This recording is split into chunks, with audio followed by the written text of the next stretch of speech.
the pertinent part of this for today is when I was 18 years old, I graduated from high school and I went up to Alaska and worked on a processing ship for a summer up there. I was up there for 3 months. And this is part of why I have a really hard time working with liberal arts students who haven't actually ever had a job before, because I got up there on this ship and I'd already been working summers for 4 years, had summer jobs, and been working in the winters for doing other stuff. And I went up here and we worked, so it was 6 hours on, 6 hours off, 6 hours on, 6 hours off. And then you get 6 hours on, and then you got an extra 2.5 hours on, and then you got 2.5 hours off.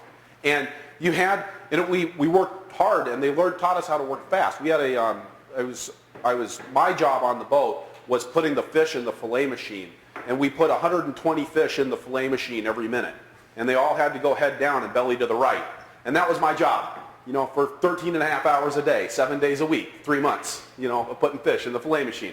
And you learned how to move fast, because you had to learn how to move fast, because we got paid piece rate. And if you weren't moving fast, we got paid piece rate as a crew, which meant that everybody else on the team was yelling at you if you weren't putting in 120 fish a minute. And so when I started working on farms, and all of a sudden I'm around people these other college kids working on these vegetable farms who actually didn't know how to do anything fast. So it was something that, for me, that's something now that really comes naturally, but I have to be aware of how do I get other people to get those skills. Because the great thing about the fishing boat was that there was these trays running in front of me, 120 of them a minute, and all I had to do was put the fish in them. If you're sitting there putting rubber bands around bunches of kale, you can put them around real slow, or you can put them around real fast. It's not like the kale plants are running in front of you and you got to grab a bunch off of there every 30 seconds. So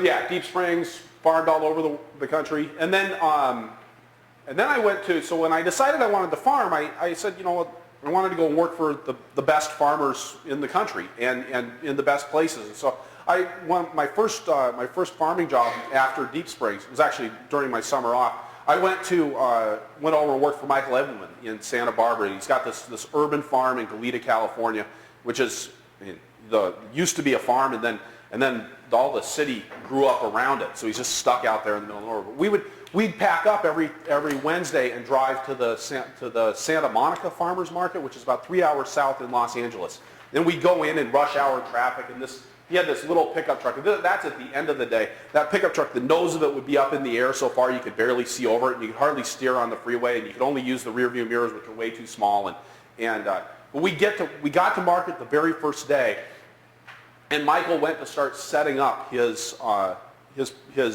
farmer's market stand. And he had this fancy thing that was designed to hold the garlic braids. And you had to put it together with a hammer and nails. And we didn't have a hammer. And I was like, so he made me go around to all of the other vendors looking for a hammer. So I had to go around and ask everybody who had the hammer. And I finally got to one old Japanese fruit farmer who had the hammer. And I decided two things that day. The first thing was, you got to have a system, right? When you wake up in the morning and you're loading the truck at 3:30 in the morning, you can't be like, oh yeah, I got to remember to get the hammer. You need some way that makes good and damn well certain that the hammer gets in the truck. And the second thing I decided is that at farmers market, I always wanted to be the guy with the hammer, which also required an additional system. So we always had, at farmers market, we always had the toolbox, and we were the source at Rochester that everybody came to when they needed a tool. Wrenches and screwdrivers and hammers, so that we were always the go-to spot. But you got to have a system for getting things done. Otherwise, farming's too busy. Otherwise, We talked yesterday about Rock Spring Farm, our very clean philosophy, a lot of extended season. How many people here are growing in hoop houses? And are people doing lots of season extension? I mean, you guys are, clearly. Are you guys doing? Yeah, that whole farming all year round thing and trying to pick when your fingers feel like they're going to fall off?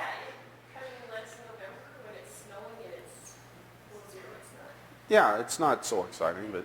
And the pack house is anything, and then the water's cold because you can't use hot water. Yeah. Like when you put your hands under in the well water and it feels warmer than they did outside, that's when you know you've got problems. We talked a little bit about upgraded basics and some of the other things that we do on the farm here. So click, since you were all here. Now, we talked about stress, we talked about responsiveness, but one of the things I find in farming communities is that we have a real tendency to value hard work far more than we value effectiveness. You know, hard work is really easy to see. You see people out in the field and they're sweating and they're picking. You go, oh yeah, boy, those guys are working really hard. In fact, we had a neighbor come down our first year on the farm.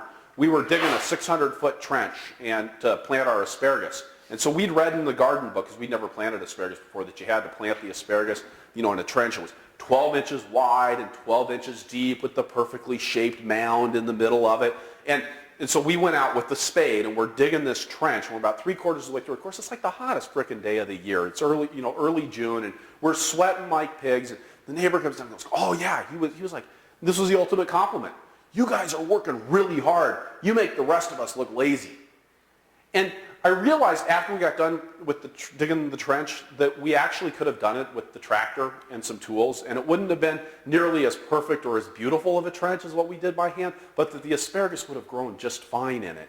But you know, if we'd have gone out and done that with the tractor, I wouldn't have had a neighbor coming down and saying, yeah, you guys are really effective.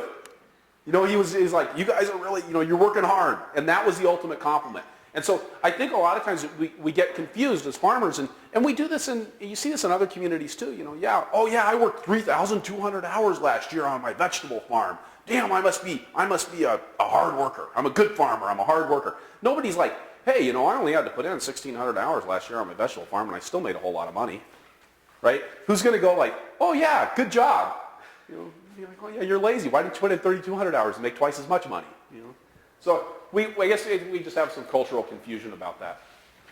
You know, I go to conferences and I try to attend sessions that are similar to what I'm talking about, just to see what other people are saying about it. And I went to one a couple years ago on labor, and it was like, you know, employee management on the farm. And a woman in the audience really meekly, she says, so what do you do if an employee just isn't working out and you can't get them to work right? They're not fast and they're unpleasant to be around. And the presenters all up at the front of the room started talking about like all the different things that you could do to try to manage that employee. She kept saying, well, I tried that, it didn't work. And so somebody make another suggestion. And I was just like, the answer here is you fire her. Okay? Because the reason that we have employees, I mean, at a fundamental level, is to make us money. I mean, that's why we hire people and bring them onto the farm. We want them to increase the profitability of our operation. And if they aren't doing that, then you've got a fundamental issue and you need to get rid of them. Now, that's not to say you got to be nasty about it, and it's not to say you got to, you know, do the Donald Trump thing and you're fired. You know, I've never seen that show, but I've heard about it. So, and it's not that you don't try to make things work, but you always have to realize this is an employee's role. We get other things out of having employees on our farms. You know, we get community. We're training other people in farming. We're increasing people's knowledge of local foods. Hopefully, we're giving them a feel for the earth. You know, but we're at the end of the day, if they're not making you money, there's something wrong with that relationship.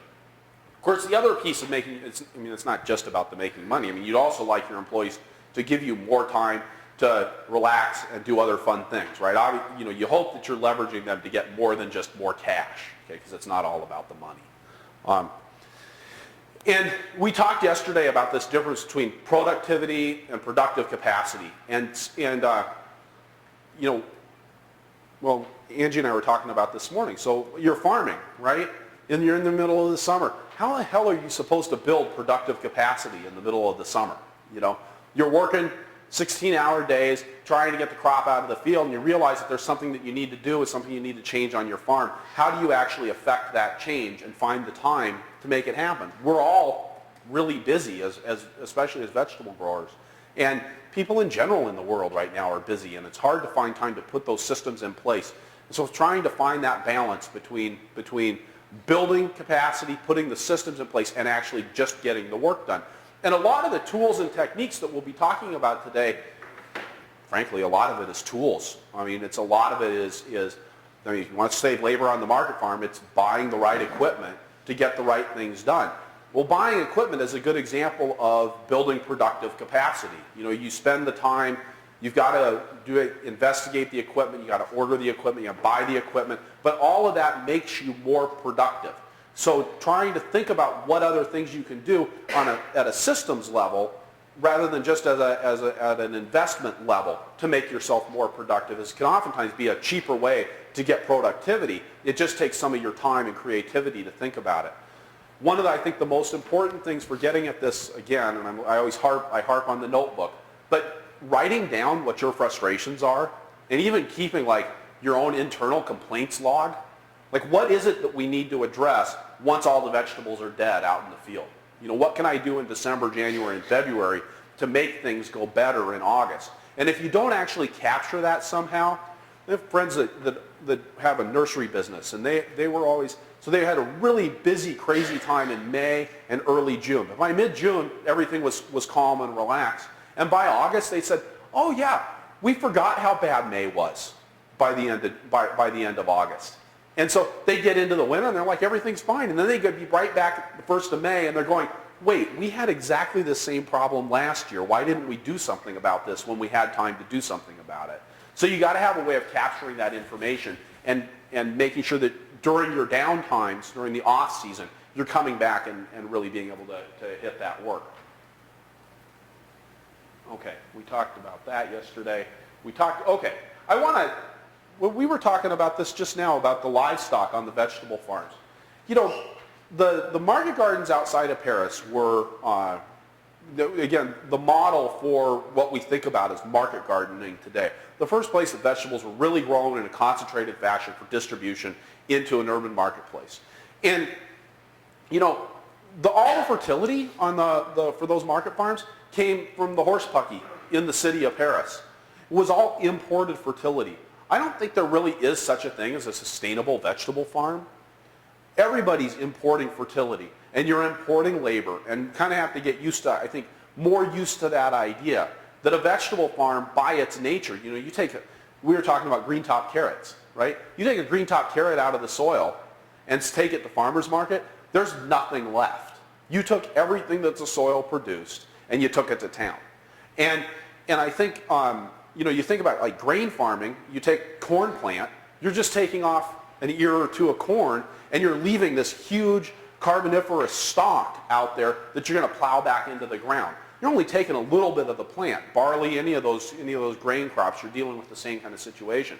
And then if you're feeding it to the livestock, now you've got all that manure that's coming back into the soil. You don't have that with vegetable production unless you create that on the side. So if vegetables are going to really be the focus of your farm, I think you have to be used to the idea that you're going to be bringing in inputs. And those are going to be inputs of labor that go beyond your traditional family structure and inputs of fertility that go beyond trying to have everything just cycling on one farm. Okay. As we're talking about saving labor, I want to emphasize again, asking employees to do what we're willing to do ourselves as farmers is kind of a sketchy undertaking. You know, again, if you're going to work 3,000 hours a year, you can't turn around and expect your employees to do the same thing. They just don't have the same level of motivation, you know. We're in this business because we're passionate about it, because we love what we do, and expecting everybody else to bring that same passion into your operation is a recipe for failure. You know, I was really lucky on my farm in 2001. The first year we really started expanding. We had this guy, Sean, came to work for us, and he was fantastic, and he bought in wholeheartedly to the farm. And it was actually the same way that I'd been on every farm that I'd ever worked on. Just whole hog. Worked as hard as we needed him to work, did the dishes after dinner, you know, ate with us, became part of the family, and then he left. And we were left with this real hole because we thought this is the way all employees were going to be. And then we started hiring in people in 2002, and we had a bunch of relative deadbeats. The best employee that you could have as a regular worker wasn't going to hold a candle to the kind of passion that Sean had brought to the operation. And we've never had anybody like Sean since. And I've had over 100 employees since I hired Sean. And we've never seen that again. And I think that kind of engagement on the farm is a unique thing and takes a special personality in a special situation. So we have to remember, as we're doing what we're doing on the farm, working with employees, that they're not us. And we can't expect them to be us. And ideally, we actually leverage that a little bit and use that to ground us a little bit outside of the farm, that it isn't the whole world. I mean, Are you guys talking about not ever getting off the farm in the summertime? Yeah. You leave the farm to go to farmer's market, and then maybe you go out to lunch afterwards because you're too tired to make yourselves dinner when you get home. Yeah. Been there, done that. Okay. Why are we having trouble with that today? Darn it. There we go. It's just slow. Thinking about organization, thinking about systems. And I used the example of the cooler yesterday because it's one example of nice disorganization that I have on my from our early pictures on the farm. and what I had pointed out yesterday was, I've got broccoli that's ready to go to farmer's market. I've got salad mix that's waiting to be spun dried. I've got more salad mix here that's waiting to be bagged, I think. We've got wholesale product ready to go for deliveries. I've got farmer's market product there. Somewhere in here is something that only one person knows about. And you can't see everything. And if you go into a traditional produce warehouse, 50 to 60% of the space is going to be taken up by travel lanes and space to stand and look at the product. And it's space that's dedicated to organization, not just to the storage of something. And when we built our cooler, we were thinking of it much more like a storage unit, where you go and you cram the thing full of stuff because it's going to be all in and then all back out. But a real cooler on a real vegetable farm, things are going in and out all the time. And we run into the same thing, if you're looking at a machine shed, you need a space to organize that equipment because on a vegetable farm, you're tilling every week. It's not like a corn operation where you get out there and you chisel plow once a year, and then you're done, right? And then you park the chisel plow away. We need room to be organized, and we need systems that other people can easily interface with. If you always have to do 3 or 4 other steps to get to the thing that you want, then employees are going to fail at that. And in fact, we make it harder on ourselves then too. If you make things easy for your employees, you make it easy for yourself. And that means that when you're not running at an optimum level, when you're tired, when you've had a fight with your spouse, when the tractor's been broken for 3 days and you're just worn out, then you can go and successfully interface with those systems with as little stress as possible. And that's what makes it worth putting those systems in place.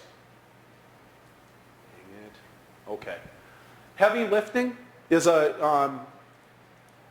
makes you old fast. And again, as farmers, you get out there, you get used to slinging 60-pound boxes of roots around, and you get that kind of strength, and you're used to it on a day-to-day basis. You bring in an employee who oftentimes hasn't had a lot of experience with physical labor, and you're expecting them to do that same thing. They don't know how to even handle that stuff safely in a way that's not going to result in hurt backs and chiropractor bills and workers' compensation insurance claims. I'm a big fan of wheels. We'll talk about those a little bit. Wheels later.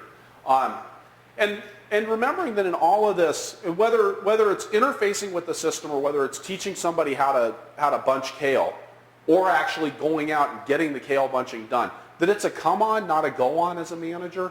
That we need crew leaders on our farm, and whether it's you or whether it's somebody who's working for you, you need somebody who's out there at the head of the pack. If you send a bunch of people out and say, you 4 people go out and harvest, and you don't identify who's going to be the leader, who's going to be the pace setter out there, then you've just kind of got this amorphous blob moving through the field, getting some work done.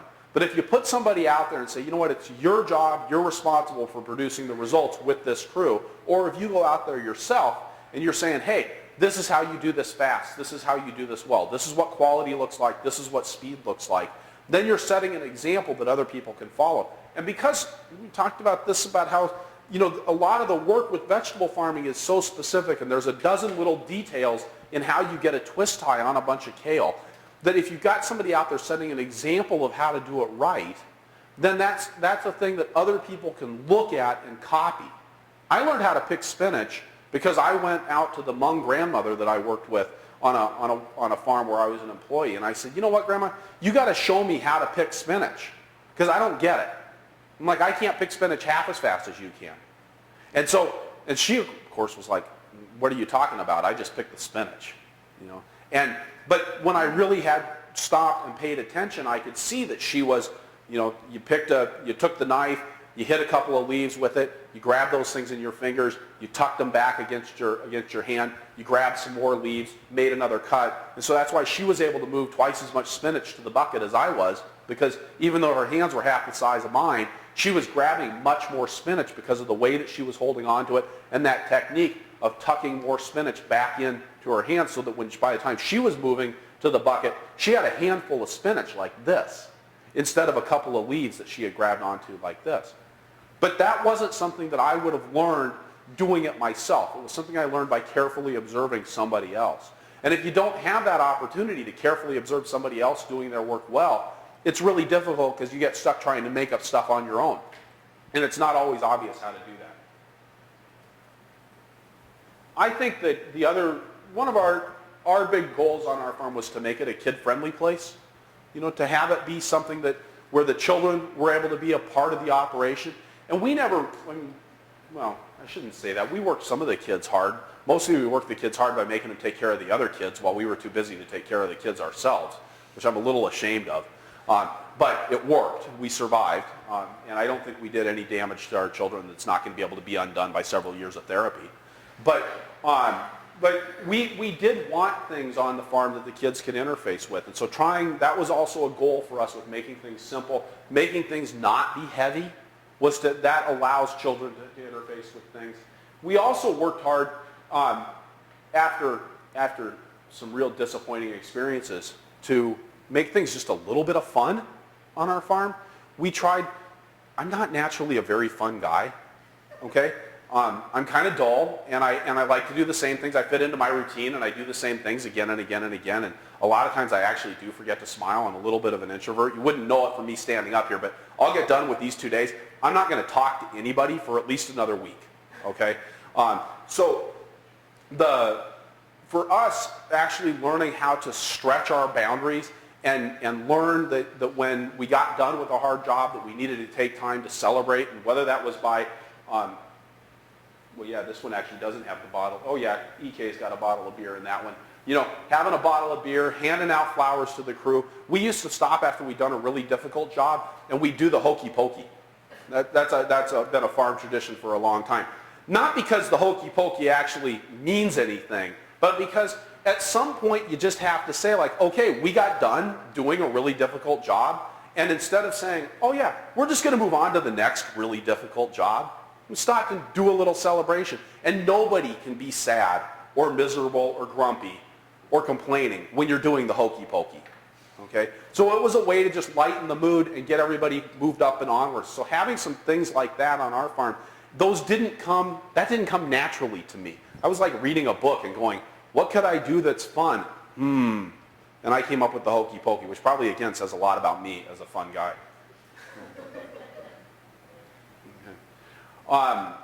Again, yesterday we talked about our 4 principles on the farm, about getting it right. And I'm going to come back to these as we're going through these ideas about how to save labor on the farm, right? But getting it right the first time that you go out to do a job, not what my woodshop teacher say in high school, you can do it slow or you can do it fast, but whatever you do, don't do it half-assed, okay? Doing our best, so knowing that it's not always possible on the farm to get it perfect or to be the best, but doing the best that we can do under the circumstances. And when you get 18 inches of rain, it's not necessarily possible to deliver disease-free beets, but we do the best that we can to get the highest quality product that we can out the door at any given time. Working with respect for other people. And if you want to really respect your employees, you set up systems that are going to help them to succeed. That's a respect issue. And we expect it in return from our employees. And a lot of kids these days, you've got to teach them that they actually need to look you in the eye when you're talking to them. And we do take the time to remind people, and I've had to do it even to young adults, and say, you know what, I actually need you to look at me when I'm talking to you so that I know that you hear me and understand me, because that's a simple respect issue. And then the idea that we're making a difference. And if I try to remember this with employees, it actually helps me to be a better manager, because I'm not just trying to make a difference by making the world a better place for organic vegetable farmers or to make more local foods and have healthier communities, but I actually want to make a difference in my employees' lives as well, right? I want them to leave my farm as a more capable worker, as a better community member, as a better communicator, and as somebody who's got self-confidence. And anybody that works with kids these days sees a lot of people come through, boys and girls alike, who just fundamentally lack self-confidence. And helping them become good at something that they don't feel like they're fundamentally good at is a huge victory for them and can really leave somebody feeling like they've accomplished something big at your operation. And is a place where you can make a huge difference in folks' lives. And so trying, again, setting up structures where people can succeed, where they can get it right, is a place where you can make a huge difference for people. I'm just talking about getting it right. I've got it. You know what? We got that same, the sun's coming in now, Riley. Where were those light switches yesterday? Right back here? Okay, can people still see okay? And are we still okay on the video? All right. So, because if you couldn't see this when it was faded out, this is the kind of thing when we talk about getting it right on the farm. This farm does raised beds. Are you shaking your head because this happens on your farm? That's me. That's her on the cedar. Start driving with the cedar. Okay, but see so these are raised beds. This is at a farm that I work with. They use a raised bed system, and you can see that what's happened is they built the beds, and then they came in, and this is actually with the transplanter, and they ended up trying to plant. They were either planting on the side of the bed, or they had somebody they planted, and then somebody came and drove on that.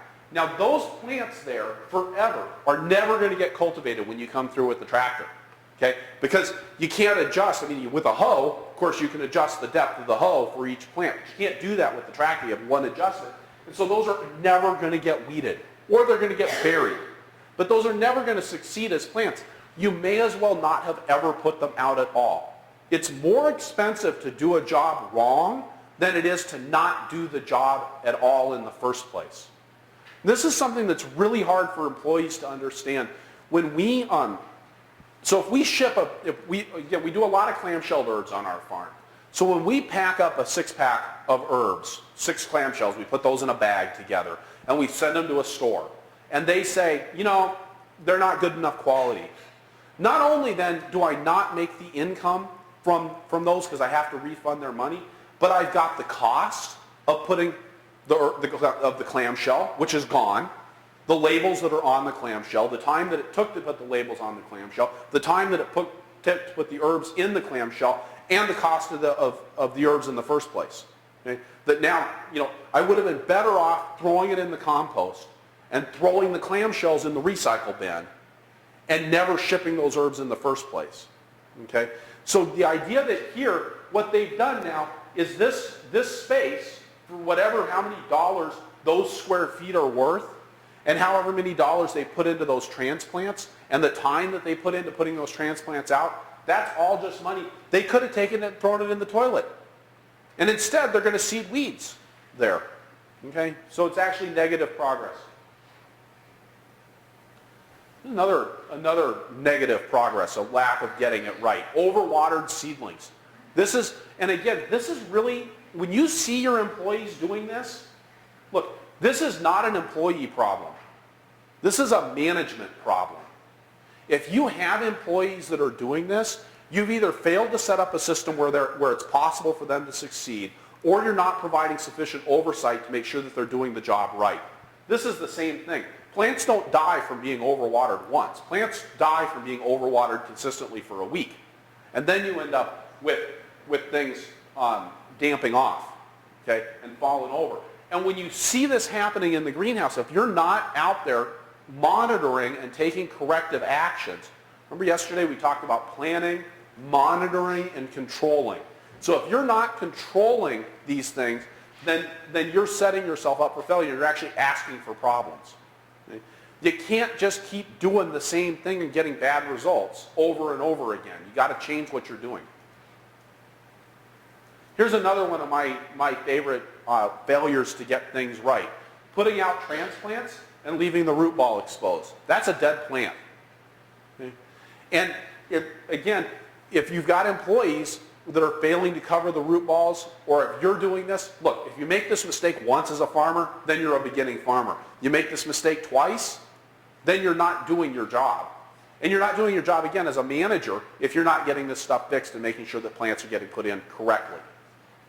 Because once you get this, people know this, right? You leave that root ball exposed, the wind's going to blow over that, and it's going to wick all of the moisture out of there. And those roots, this plant just got planted, those roots aren't going to have sufficient growth to get out into the soil and take advantage of soil moisture. They're stuck there. And that's a dead plant unless somebody buries it.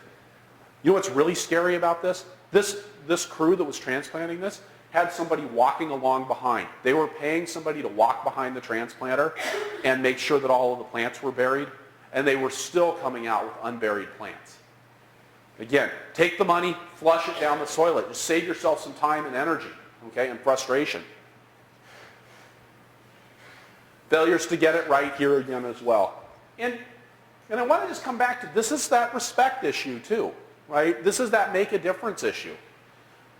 An employee who's allowed to do this, who goes back out, they don't feel good about what they did. If this happened on a farm where the manager was saying, get out and cultivate. Just get out and go over that field and cultivate because it's an emergency, it's a crisis. Just go, get on the cultivator and go.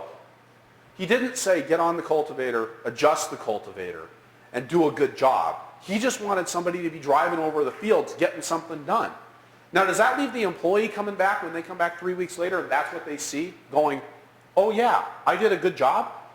No. They feel like they wasted their time and energy. And at that point, all they're doing is trading time for money. And that's the essence of wage slavery, right? When all you get, you put in your time and all you get out of it is money. Okay? And if all you're buying as a manager is your employee's time, but you're not buying their ability to get the job done right, and you're not buying their commitment, then you're not engaged in really being an ethical employer, and you're not being an effective employer. Which is why I like to invest in systems there. So sorry, I'm taking out my frustrations as a consultant on all of you here, Okay, so investing in systems to drive the business, not people to drive the business. Like we talked about yesterday, we used to wash our carrots, when we did bulk carrots on our farm, we used to wash the carrots with just a pressure washer on a screen tray that we had built. So we could maybe do 300 or 400 pounds an hour, two of us working together. And that was really fast, right? We're dumping the carrots in, you're moving the pressure washer around, and you're stirring things around with your hands so that you get all sides of the carrots, and then you've got another person pulling the carrots off and putting them in a box. Okay? When we put other employees on that, we were getting 100 to 200 pounds an hour. The rates were cut anywhere between, we were doing 25, maybe 50% for the best employees. But if you didn't have a lot of motivation, a lot of skills, you couldn't make it work right. It really was something where you had to have a good eye and be a speedy worker to really make that work. When we got a barrel washer, we were able to get 1,000 pounds per person hour running through the barrel washer. And that was with good employees. Bad employees could still get 500 or 600 pounds per hour per person running through the barrel washer. They were able to keep a good, effective, steady rate of working. This thing paid for itself in weeks when we bought it. Not just because it made my job easier, but because it made it possible for me to take what formerly had been a Chris job and turn it into anybody can do this job. I can train somebody to do this because just like on the fishing boat when I had the tray, the belt of trays running in front of me saying, this is how fast you need to put the fish in the tray. This is, you put the beets in one end, they roll through, they come out the other end. Okay? That's how fast you need to be washing the beets. And as the beets are coming out, you're grabbing them and putting them in the box. Whereas if you're doing this, if you're washing them through here, there's nothing saying this is how fast you need to go. So good systems are easy. Again, easy systems make it easy on our employees, but it also makes it easy on us. I really do like to see things being simple and documented as a system. That, when I say documented, I don't necessarily mean that I've got an instruction manual for how to fill out a harvest log and plan, but something that has some of the instructions already printed up, the reminders on the form about how to fill out the form. Our tax forms that I get from the IRS, will have brief reminders about what to do, but then they'll refer us to the book. They say, go see the 5,000 page instruction manual for more details. Now, I don't have a 5,000 page instruction manual for my farm. I've got me explaining how to do things. But the brief outline of, if you already have been trained on this and you kind of know fundamentally what to do, but you can't remember what goes where, you can see that on the form. And that's the nice thing about a form, too, as opposed to just a blank piece of paper or some notes. It's a reminder to the manager about what they need to be filling out as well. Now, instructions don't always have to be written. We have mobile high tunnels on our farm, and they're early generation mobile tunnels, so they're actually just on skids out in the field. And moving them is a really big job. It's a high-stress day. This is my instructions for all the equipment that needs to be gathered to move the high tunnels. We took a photo. We took all the tools. We laid them out on a slab of concrete. We took a picture, which is actually far better than having something. This is a T-post puller here, and that's a handyman jack. Send a college kid to go look for the handyman jack and the T-post puller. They don't know what the T-post puller looks like, but they can walk into the granary and they can see, oh yeah, there's that thing, right? So this is actually a far better system than having something written down. So don't feel like instructions have to be a bunch of long-winded written words. You can also just do it as snapping a photograph and say, do this. This is a picture of what quality looks like. Okay? Being clear about your expectations, so having an employee manual, making sure that at the beginning of the year when you're working when you're hiring people, and a lot of times on our farm when we're hiring college and high school students, we're bringing people in the spring. We're hiring in March for somebody who's going to start in June and who's going to leave at the end of August. But we want to do things even just like making sure that we know what's the agreed upon start date and what's the agreed upon end date. And having this get filled out at the time that we're hiring them so that we're all clear about what the expectations are. This is again, clear about expectations. This is a farm I visited last summer. They had their one employee was sitting on his duff out in the field hand weeding. Now, can anybody hand weed efficiently when they're sitting on their butt? No. But they had never clearly stated the expectation to their employees. I asked them about this. They're like, I don't know. We never said it, and I don't know how to correct it now. See, if you wait until after you catch somebody sitting down, and then you go out and say, you're not allowed to sit down, now you're an ogre, right? You've been nice because you allowed them the flexibility to decide how they were going to do their work, and now you got to go out and tell them, now you got to be the mean guy. It's always better to be firm and then relax than it is to be relaxed and then have to come in and get firm, right? So again, just like having kids, you got to establish the rule, or dogs, right? You got to establish the rules first. These are the rules of the game. And once we get clear on what the rules of the game are, now we can say, you know what, this time I'm going to make an exception. Yeah, this time go ahead and grab a bucket and turn it over and sit down on it because of the nature of the work that we're doing. But if you've already established that that's not acceptable practice on your farm, now you're actually being the nice guy. Okay? You turn that around and you're evil and you build resentment. Again, training. Employees don't necessarily know. I'm just glad it wasn't me. The employees don't necessarily know that they things like you can hold 2 tomatoes in one hand. Okay? I mean, it doesn't necessarily come naturally to people.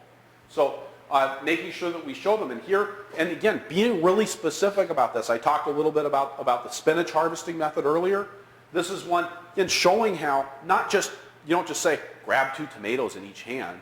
You want to show them how you cradle that first 8-ounce tomato, goes over here between these fingers, and the second 8-ounce tomato is here, and that middle finger is kind of supporting the 2 of them together. And if you do that just right, you can get 4 tomatoes at a time. And now when I'm turning and putting those in the CSA box, instead of moving 1 tomato, 2 tomato, 3 tomato, 4 tomato, I'm moving 4 tomatoes into the CSA box. That doesn't necessarily come naturally to people. We talked yesterday about the directives and being clear about the work. What are the expectations and what are the parameters of the expectations? And again, creating systems for you as a manager to be able to be clear about the work. So Again, this is just that rototilling directive, and we spent quite a bit of time with this yesterday, but just a reminder that it's actually got the objectives, and we thought ahead of time about what are the 4 things that we do with the rototiller, and what does success look like when we've gotten done doing any one of those 4 things. And now, instead of having to try to remember what are the key points that I need to tell somebody when I'm doing a training or sending them out to do the rototilling work, I can just say, well, gosh, here are my 4 choices as a manager, and then I can be really clear with the employee, not using this as a substitution for verbal instruction, but using it as a supplement and well, some people would call this an aide memoir.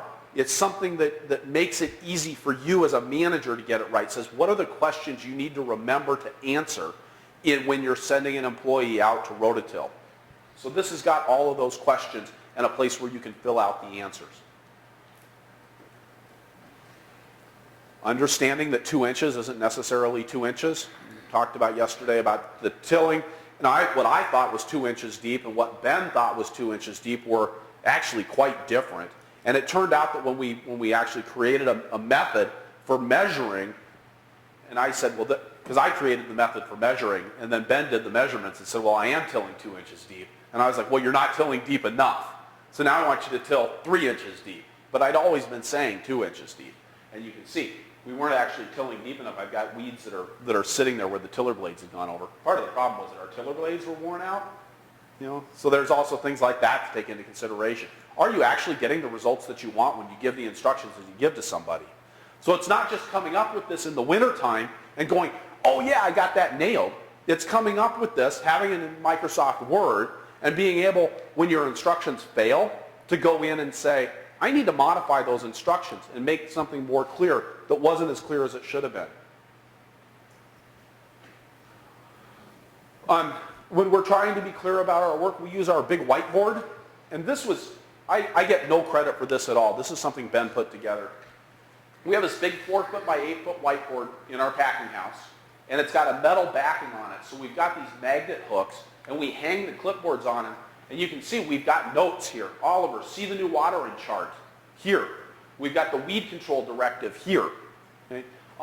And lines pointing to things and saying, this is what this actually says. This is the seating for the week in the greenhouse here on that clipboard, which apparently we don't have any to do this week. But being able to be clear, making it apparent and open to everybody where to find the information that they need allows people to not be so incredibly dependent on you. Now, I still don't want somebody going to seed in the greenhouse who's not supposed to be seeding in the greenhouse, but I also want to make sure that if I've said to Hannah, Hannah, I want you to seed in the greenhouse this afternoon after you get done doing X, Y, and Z, that once she's done X, Y, and Z, she doesn't have to come back and find me. She can just go to the clipboard out here and say, oh yeah, I see what needs to be done. Making that work apparent and transparent to people. You know what? This is really hard. I'm a control freak. Okay? Most of us systems people are real control freaks. And trying to get stuff out of my control and empowering my employees, and I'm guessing that most farmers are kind of control freaks, right? Because we work for ourselves. Okay? That we're trying now to take what we have to do.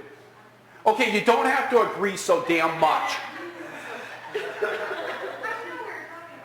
Because you're shaking your head like this, okay? However, if people did it the way you wanted, it wouldn't be a control freak. That's right. And we were laughing about the fact that, yeah, maybe all farmers are control freaks, but we're the one business which is totally susceptible to weather, for which we have No control at all whatsoever. Which is, again, I think part of why we as farmers we grab onto things as tight as we can. And I work with clients, and I mean, I'm the systems guy, right? I go into farms and I try to help them develop systems to do things that they currently rely on the farmer to do. And the farmers are always like, no, it's way too complicated.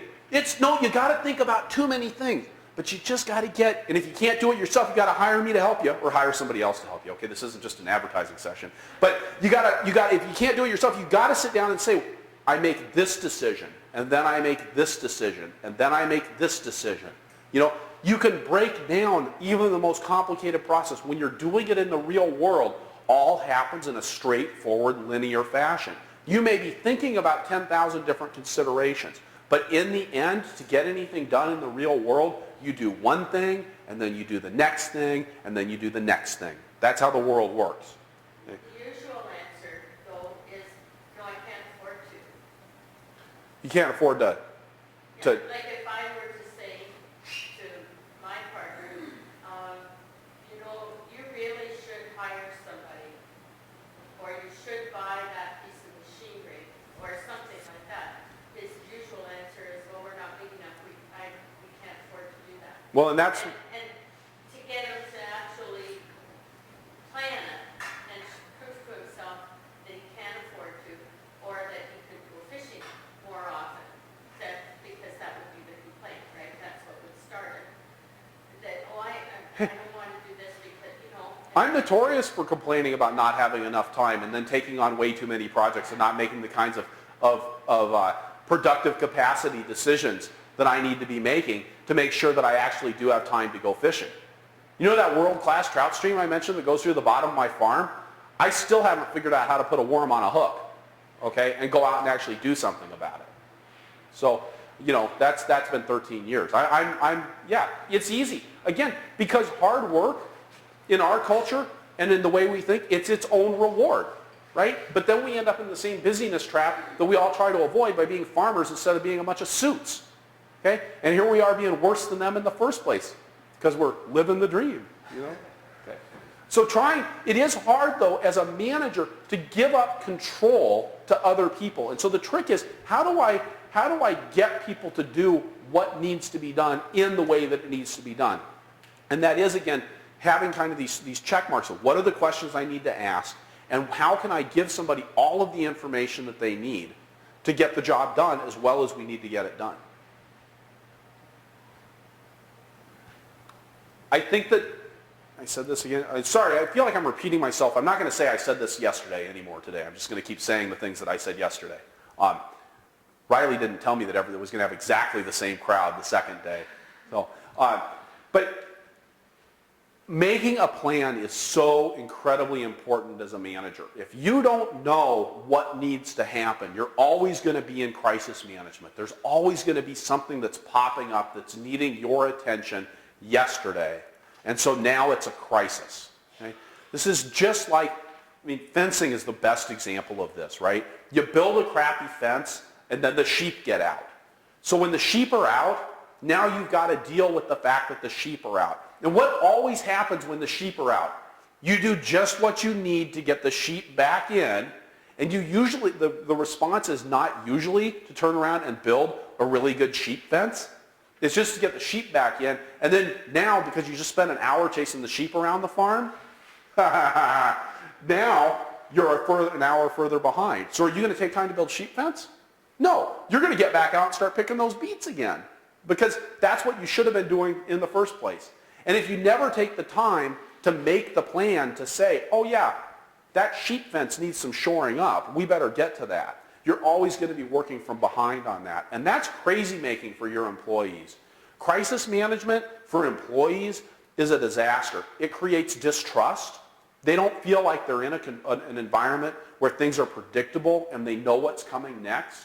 And they don't feel like you've got a control of things, right? As a manager, ideally, you're giving an example of, oh yeah, light touch here, everything's under control.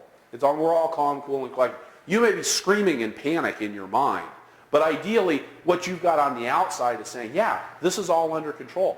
And you can't do that if the sheep are out, or if, in the example I used yesterday of picking kale on a Saturday, and realizing that if you don't get that weeding done in the beets tomorrow, you're going to lose that crop. And now you've got to assign somebody to do that. And more often than not, when you're in crisis mode, it becomes all just about doing the work, not necessarily about doing the work right.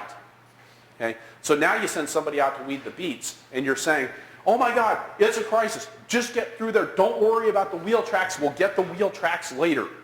And then you never get to the wheel tracks. And then you got weedy beets. Okay?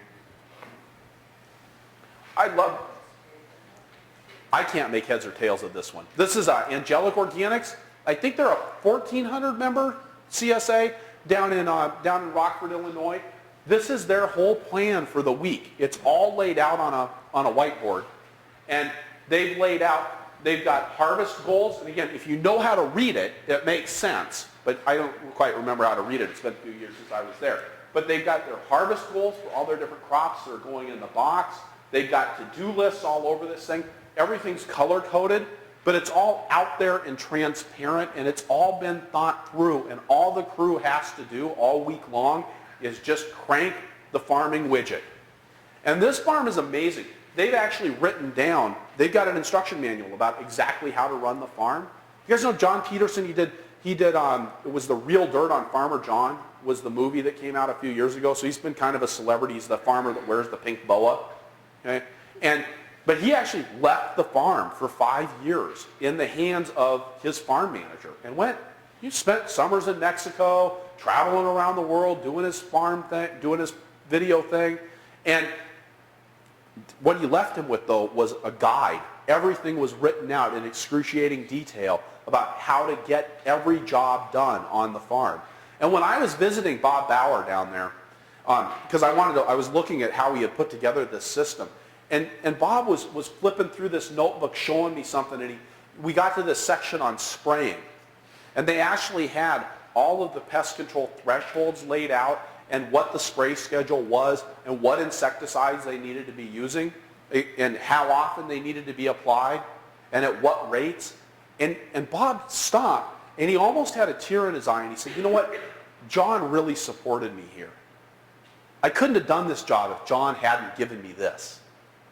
You know? And it was really an amazing thing. I mean, Bob was really touched as the farm manager that somebody else had taken the time to give him that support level there. And if you can do that for your employees, that's what Bob was doing for his employees when he laid out the plan for the week. People knew what to expect, just like Bob knew what to expect about what kind of pest control needs that were going to be on the farm. His employees knew what to expect as the week went on. And they weren't ever stuck when they were supposed to be packing CSA boxes, suddenly finding out that there was one more thing that needed to be done before those boxes could be packed. It was all laid out right here on this one board. And then I mentioned yesterday for our record keeping, this is where we got the idea to take the picture every day of our whiteboard. Bob took a picture of this every day with his iPhone, and this became the record of what got done on the farm every day. Rototilling directives again. Just looking at this one more time. Okay, and I think this is so important. These are the really key elements here. The field numbers here, and the fact that we're telling them what order to get them done in.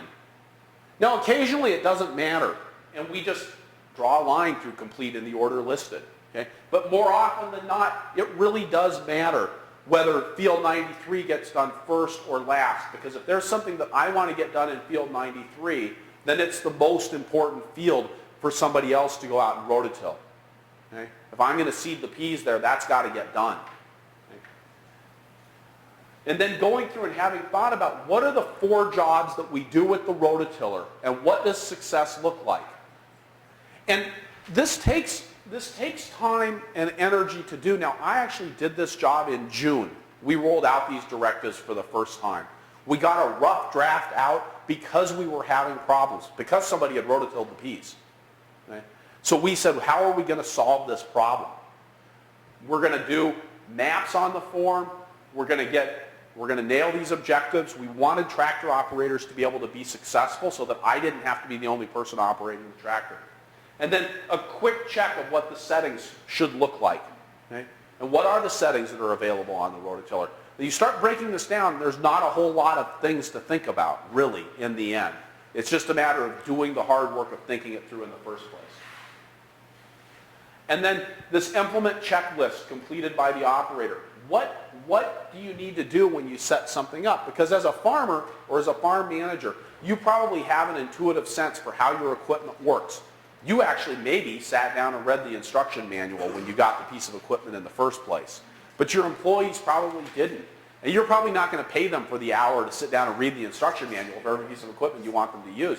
So what are the things you need to think about? Now, if you're not using tractor-mounted rototillers, if what you're using is a weed whip, right, there's still things to be checked on the weed whip. Have you adjusted the harness correctly so that the thing is at the right height? What does that actually look like? Okay? I mean, I hate seeing employees out there not even wearing the harness, holding this big heavy weed whip and trying to juggle this thing around. I'm like, why did we buy the good weed whip? We should have just bought the crappy garden model if that's how you're going to treat it. You know, do you have extra string? And did you carry it out to the field with you so that when you're weed whipping the greenhouse, you don't have to walk all the way back to the shop when you run out of string? Do you have a gas can? Okay. Does the gas can actually have oil, the mix gas in it? Because if it doesn't, you're going to ruin the mower. So again, those would all be things that could go on an implement checklist in a much different situation. Okay? And then brief instructions and reminders, a place to capture more data, and then instructions for what to do at the end, and making sure that you're reminding your employees all the time that it's their job to bring problems to your attention. Okay? One of the advantages of having employees on the farm is that they should be helping you keep an eye on all of the different things on the farm. And so instructing them that if there's a problem, they need to let you know. Okay? We, at Angelic Organics in the greenhouse there, they have seeding directives that tell people how to get the seeding done. And then the bottom of it is, because they top everything with vermiculite as the seed covering, and they have at the bottom of every sheet, it says, I've inventoried the vermiculite, and there are at least 3 bags left.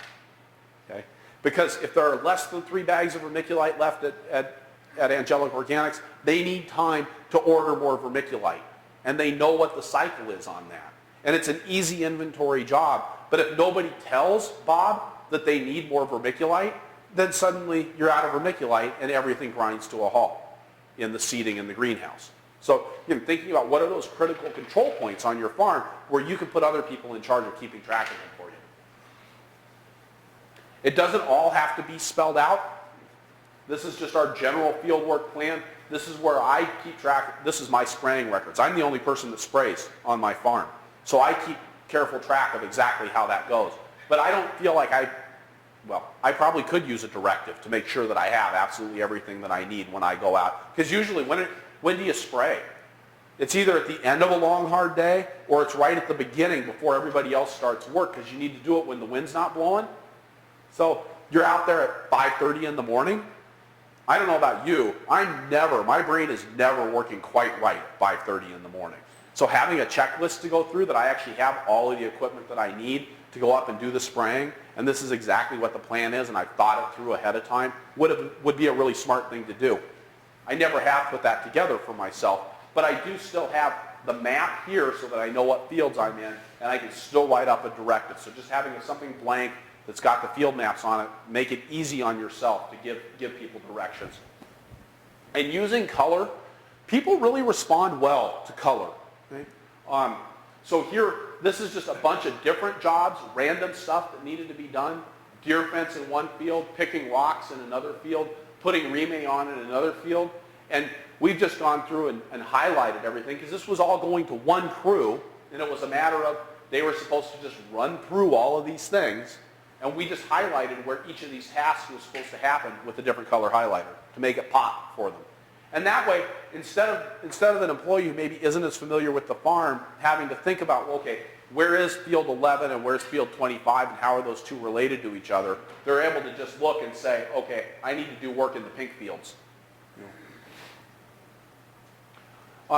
This is a checklist that was put together at a Featherstone farm for when they're taking orders and the process that order taking goes through and how the communications work. Now, to me, I think this is a little bit more complicated than it needs to be, but it's got the fundamentals here. It's got who's going to do what at what time. So it's got a deadline, phone calls with pick numbers, and they've got a key here for who starts this, who receives the information, who else is getting the information.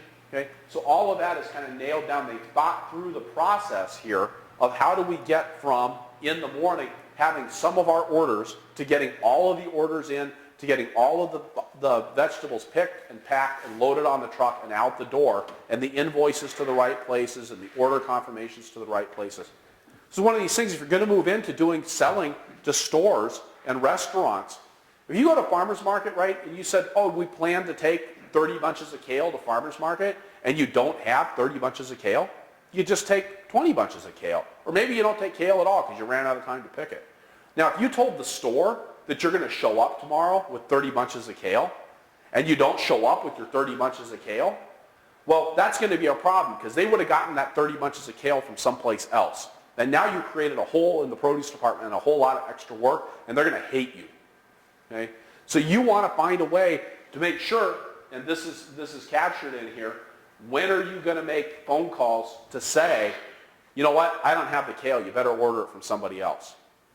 But that's easy for you to do if you're the farmer, but if you're trying to delegate this task to somebody else, if you want to be able to be off the farm to deal with a family emergency or go on a vacation, or you know that you're just going to need to be out on the tractor sometimes when this all needs to be happening, then you need to provide clear instructions for how and when do we notify stores about shorts. Okay. Another example of externalizing information, just simple things like, okay, Tsunami is a wash water sanitizer. What are the rates? And instead of saying, you know, how much per gallon, they just said in the large bulk tank. Everybody knows which one's the large bulk tank. So they've named it what it is, and then they've said, how much Tsunami do you put in there? 2 1/4 cups. Okay? Then they've also got things like container weights here, so tears, right? And again, as a farmer, as somebody who lives and breathes this, you probably do know that a black tray weighs 3 pounds, you know? And that's easy to remember when you're living in this world all the time. But to expect an employee to know that just because you told them isn't really fair. And this farm has put this right out on the wall in the packing shed so that it's apparent to everybody. It's not hidden away in a binder someplace. It's all out in the open. And even things like conversions. So package or an 8-ounce package or a 6-ounce package. But the funny thing is that all of the scale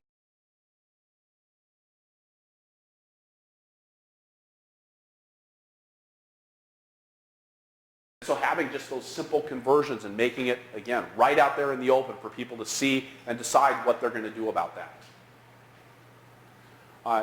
Having organization that you can delegate, again, space, and it's amazing how fast even a large cooler can fill up fast. So we talked yesterday about thinking as you're building your operation about how, you know, you've got one walk-in cooler, where are you going to put the next walk-in cooler? Or what are you going to do when you outgrow that walk-in cooler? I think it's a big mistake on most farms to build your own walk-in cooler. You're a lot better off buying a prefab unit because that's something you can actually take down and sell to somebody else. If you put up something with stick frames and spray foam insulation, now you've got something that isn't really saleable. It's a hard asset on your farm rather than being something that you can turn around and get rid of and buy in something larger. And then thinking about the fact that again, we're vegetable farmers, we're doing something that is different, and we've learned all of the motions and the actions that go along with it. You know, when you talk to, so out in California, when they have a crew that picks iceberg lettuce, okay, they don't just send out a crew to pick iceberg, right? You've got these crews out there that, now on our farm, right, 40 different vegetables, we have a 6-month season, and I have typically 90% staff turnover from year to year because I've got, you know, most of my employees are summer help and they move on, okay? 40 vegetables I got to train these people to pick. Out in California, they don't have vegetable crews. They have the lettuce crew, okay? And the lettuce crew follows the lettuce harvest. But they don't even have the lettuce crew out there, right? They have crews that pick the different kinds of lettuce. Like they got the iceberg crew and the romaine crew and the leaf lettuce crew, okay? The iceberg crew, they know how to pick iceberg, okay? You know how long they say it takes to get good at picking iceberg lettuce? What? 3 years. To really get good at picking iceberg lettuce. I mean, you can get okay at picking iceberg lettuce in a couple of weeks, but to really become a master of picking iceberg, 3 years. Okay? Now, for us, we work on our vegetable farms, and a lot of us have got years and years of experience doing it, and we've got a sense for the kinds of motions that go into it. And I guarantee it's going to be a lot easier to learn to pick iceberg lettuce. You already know how to pick romaine lettuce. And in fact, it's probably going to be a lot easier to learn how to pick romaine lettuce if you even know anything about picking vegetables at all. If you pick broccoli, you know how to swing a knife, and you know how to strip leaves, and you know how they break off of the vegetable, off of the stalk. And a lot of those same processes are in place when you're picking something like iceberg. Okay? So the skills translate. And it's easy to forget just how hard it is for somebody who's never learned about the art of picking vegetables, how hard it is for them to learn the kinds of motions that go into this. So when my daughter and I take Taekwondo, and when we started as white belts 3 years ago, we learned how to do different motions in Taekwondo. We learned some very basic moves. You got the high block, and you've got the low block, and you got the punch. And learning how to do all of those things just right, and the punch has a twist in it, okay? And the low block has a twist that you do to your wrist when you get it down here. There's all these things that go into exactly how to do all of these steps. And the first time we had to learn them, it was very, very difficult. And now in Taekwondo, when we learn a new move, usually it's a lot easier.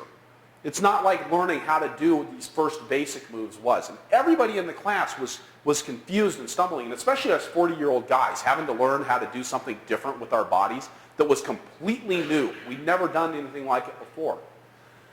So now, though, when we learn how to do a different kind of a punch or I forget what they call the ridge hand strike, they teach us how to do this stuff, and it's like, oh yeah, I see how that works, because I've got an idea of what are the range of motions in Taekwondo. And I think the same thing happens with working with vegetables or working with your hands at all. Once you've learned how to work with your hands or you've learned how to work with vegetables, learning how to do a new task with a vegetable isn't that hard.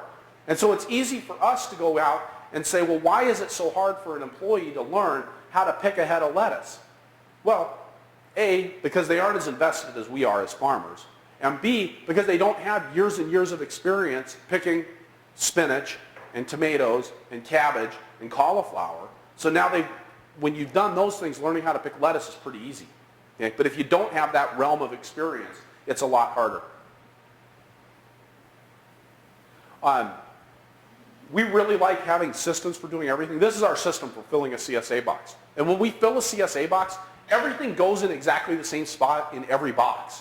Now, every head of cabbage or Napa is not exactly the same size, and every winter squash is not exactly the same size. But we can build the box, and we can always say that Napa is going to go in the lower left-hand corner, and the squash is going to go in the lower right-hand corner, and the carrots are going to go up there on the bottom, and that every one gets filled the same. That way, employees aren't trying to decide where to put things in every box. It really cracks down on the creativity aspect, but it makes it easy to get the job right, and it makes sure that we're putting out a really consistent product that has the right things on top and the sort of presentation that we're looking for in the box.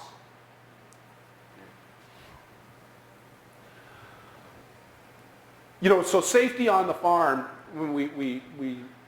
is something that I think it's easy to underestimate. It is a dangerous place to work. It's a loud place to work. There are toxic things around, but it's not just dangerous on an acute level of like, wow, I'm going to get wrapped around the PTO shaft.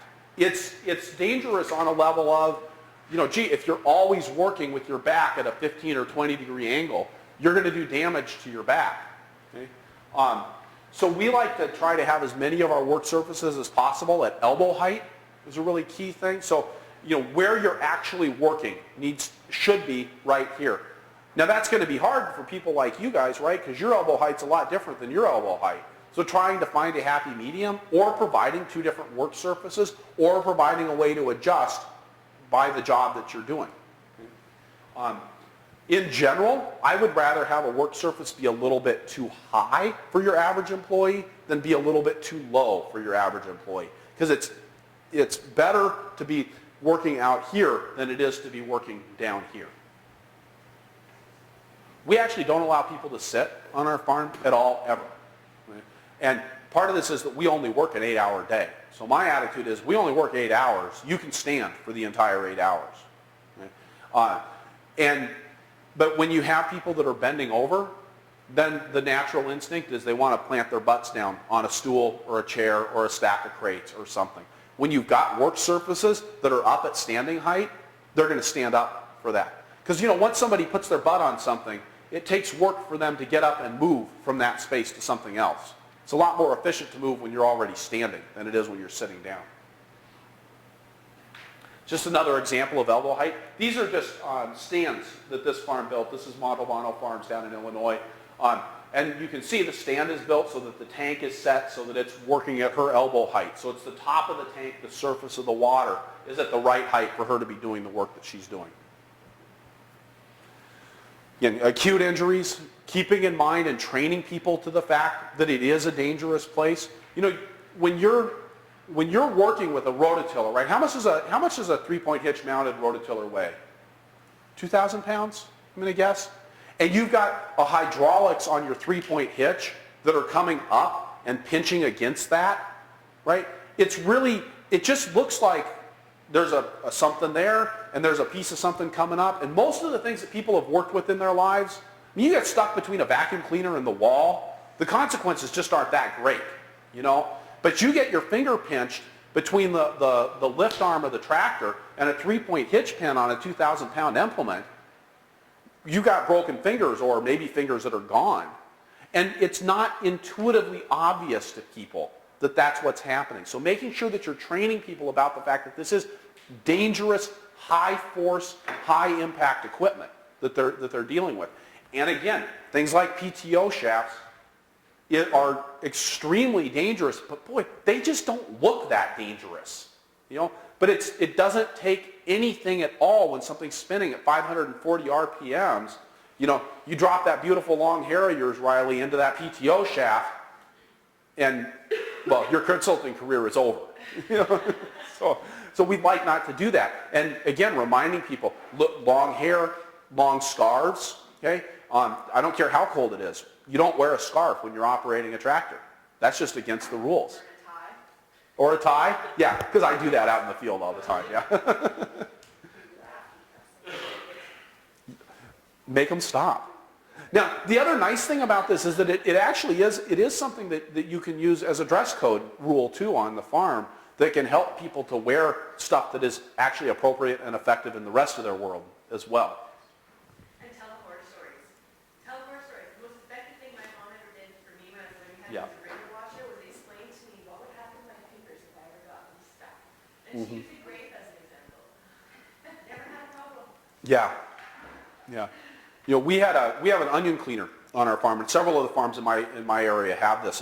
It's twin augers, and they're going really fast. And you put a dry onion on it, and it's going to rip the skin off and pull it through. So it's taking care of all the loose skins on the onion.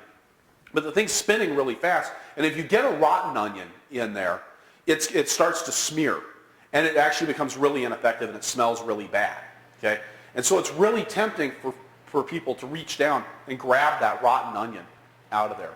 This is exactly the same thing. We actually had a farm in our region where this kid was a guitar player, a very promising guitar player, and he reached down for the onion, didn't even think about it, and all of a sudden, everything from here down on his hand was gone. He had a thumb left, you know, and it happened just that fast. And the kid had been working on the farm for 3 or 4 years. He wasn't somebody who was an absolute newbie, stupid kid, college educated, okay? And all of a sudden, he's having to learn how to play the guitar with his left hand. Not so cool. So I also think that farm, unfortunately, also didn't have workers' compensation insurance at that time. They didn't have the funds to pay any compensation for what had happened. Okay? And I don't know how I don't know if the rules, you guys have socialized medicine up here. Do you have to carry workers' compensation insurance? Okay. Yeah. Don't skimp on that stuff. I always find this is a funny thing. You know, most of us in the organic and local foods movements tend to be leftists, right? We lean that way. And then, that's my left wing, okay, that I'm flapping. And then we turn around, and as a community, I think we're some of the worst, most irresponsible employers. We don't like to pay overtime. We work our employees to the bone. We put them in dangerous conditions because we're not putting guards on equipment because we're using stuff that's 60 and 70 years old. Okay? And then we turn around and do things like chintzing on workers' compensation insurance and paying people under the table. Okay? All those protections that were put into place on the backs of workers, and we go and completely undermine and subvert that stuff. That's just insane. You know? So, yeah. use the guards and keep them in place. And if you've got equipment that's so old that it doesn't have appropriate guards, figure out how to get guards on them. Okay? That onion cleaner, so it's a bed, and there's 4 augers, twin spinning augers, and it goes down like this. And when that happened on the one farm, the farm that I was working on at the time then took and put a mesh metal panel over the top of their onion cleaner. You can still reach in from the side, but it's a lot harder to do, and it makes it so you can't just do it as an instinctual reaction. Okay? You can't just reach in, you have to think about it, so that people turn it off, and then they reach in and grab the onion. Go. We talked about chronic versus acute injuries. I mean, working on concrete all day will ruin your back, okay? And it will ruin your knees. So making sure that we protect our employees with things like having anti-fatigue mats, okay? Relatively inexpensive and nice increase in productivity because people are more comfortable. And again, this is the kind of thing that keeps them off of their butts. They're not as likely to sit down if they're not feeling fatigued. I get more productivity out of them. It's not easy to measure. It's not like buying a mechanical harvester where you can go, I'm going to save exactly this much time. But I know that I'm a faster, better worker when my back doesn't hurt and when my knees don't hurt and when I feel awake and alive. So those kinds of investments can be really important. I really like